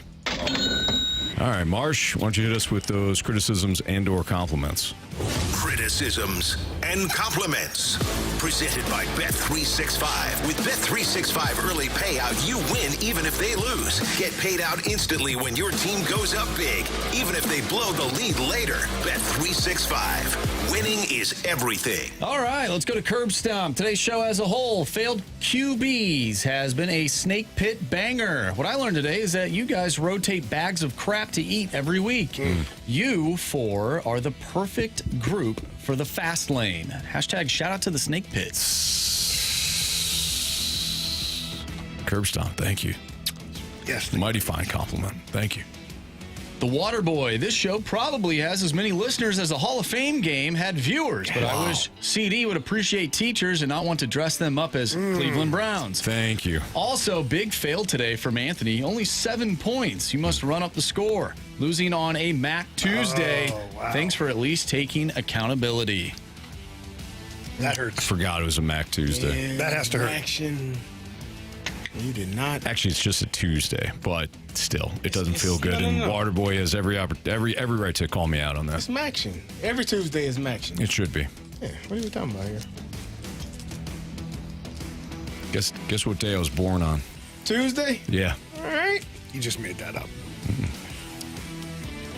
Look it up. Call your dad. Look it up. No, I don't. Look it up. My dad. I call my mom. My dad knows what day I was born. He barely knows my name. What? I'm tired of you dogging on your dad. You know that? He deserves way more respect than that. The one night you bet against his team to spite him, and now you're talking crap about him? Better watch yourself. Yeah. Better watch yourself. I saw your dad. It's the truth. No, you better watch yourself. You can't handle it. Papa Stalter's back. Yeah. Next time we may not help Anthony. I might just keep going. Yep. Might pretend I didn't see it.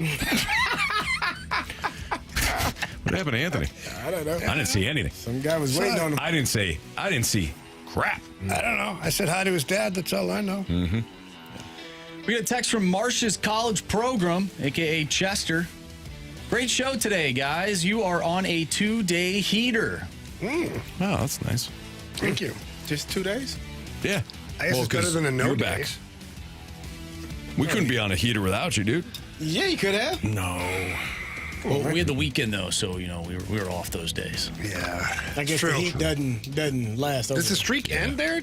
But that's a good question. I guess we can only have a 5-day streak. We don't have any games on the schedule.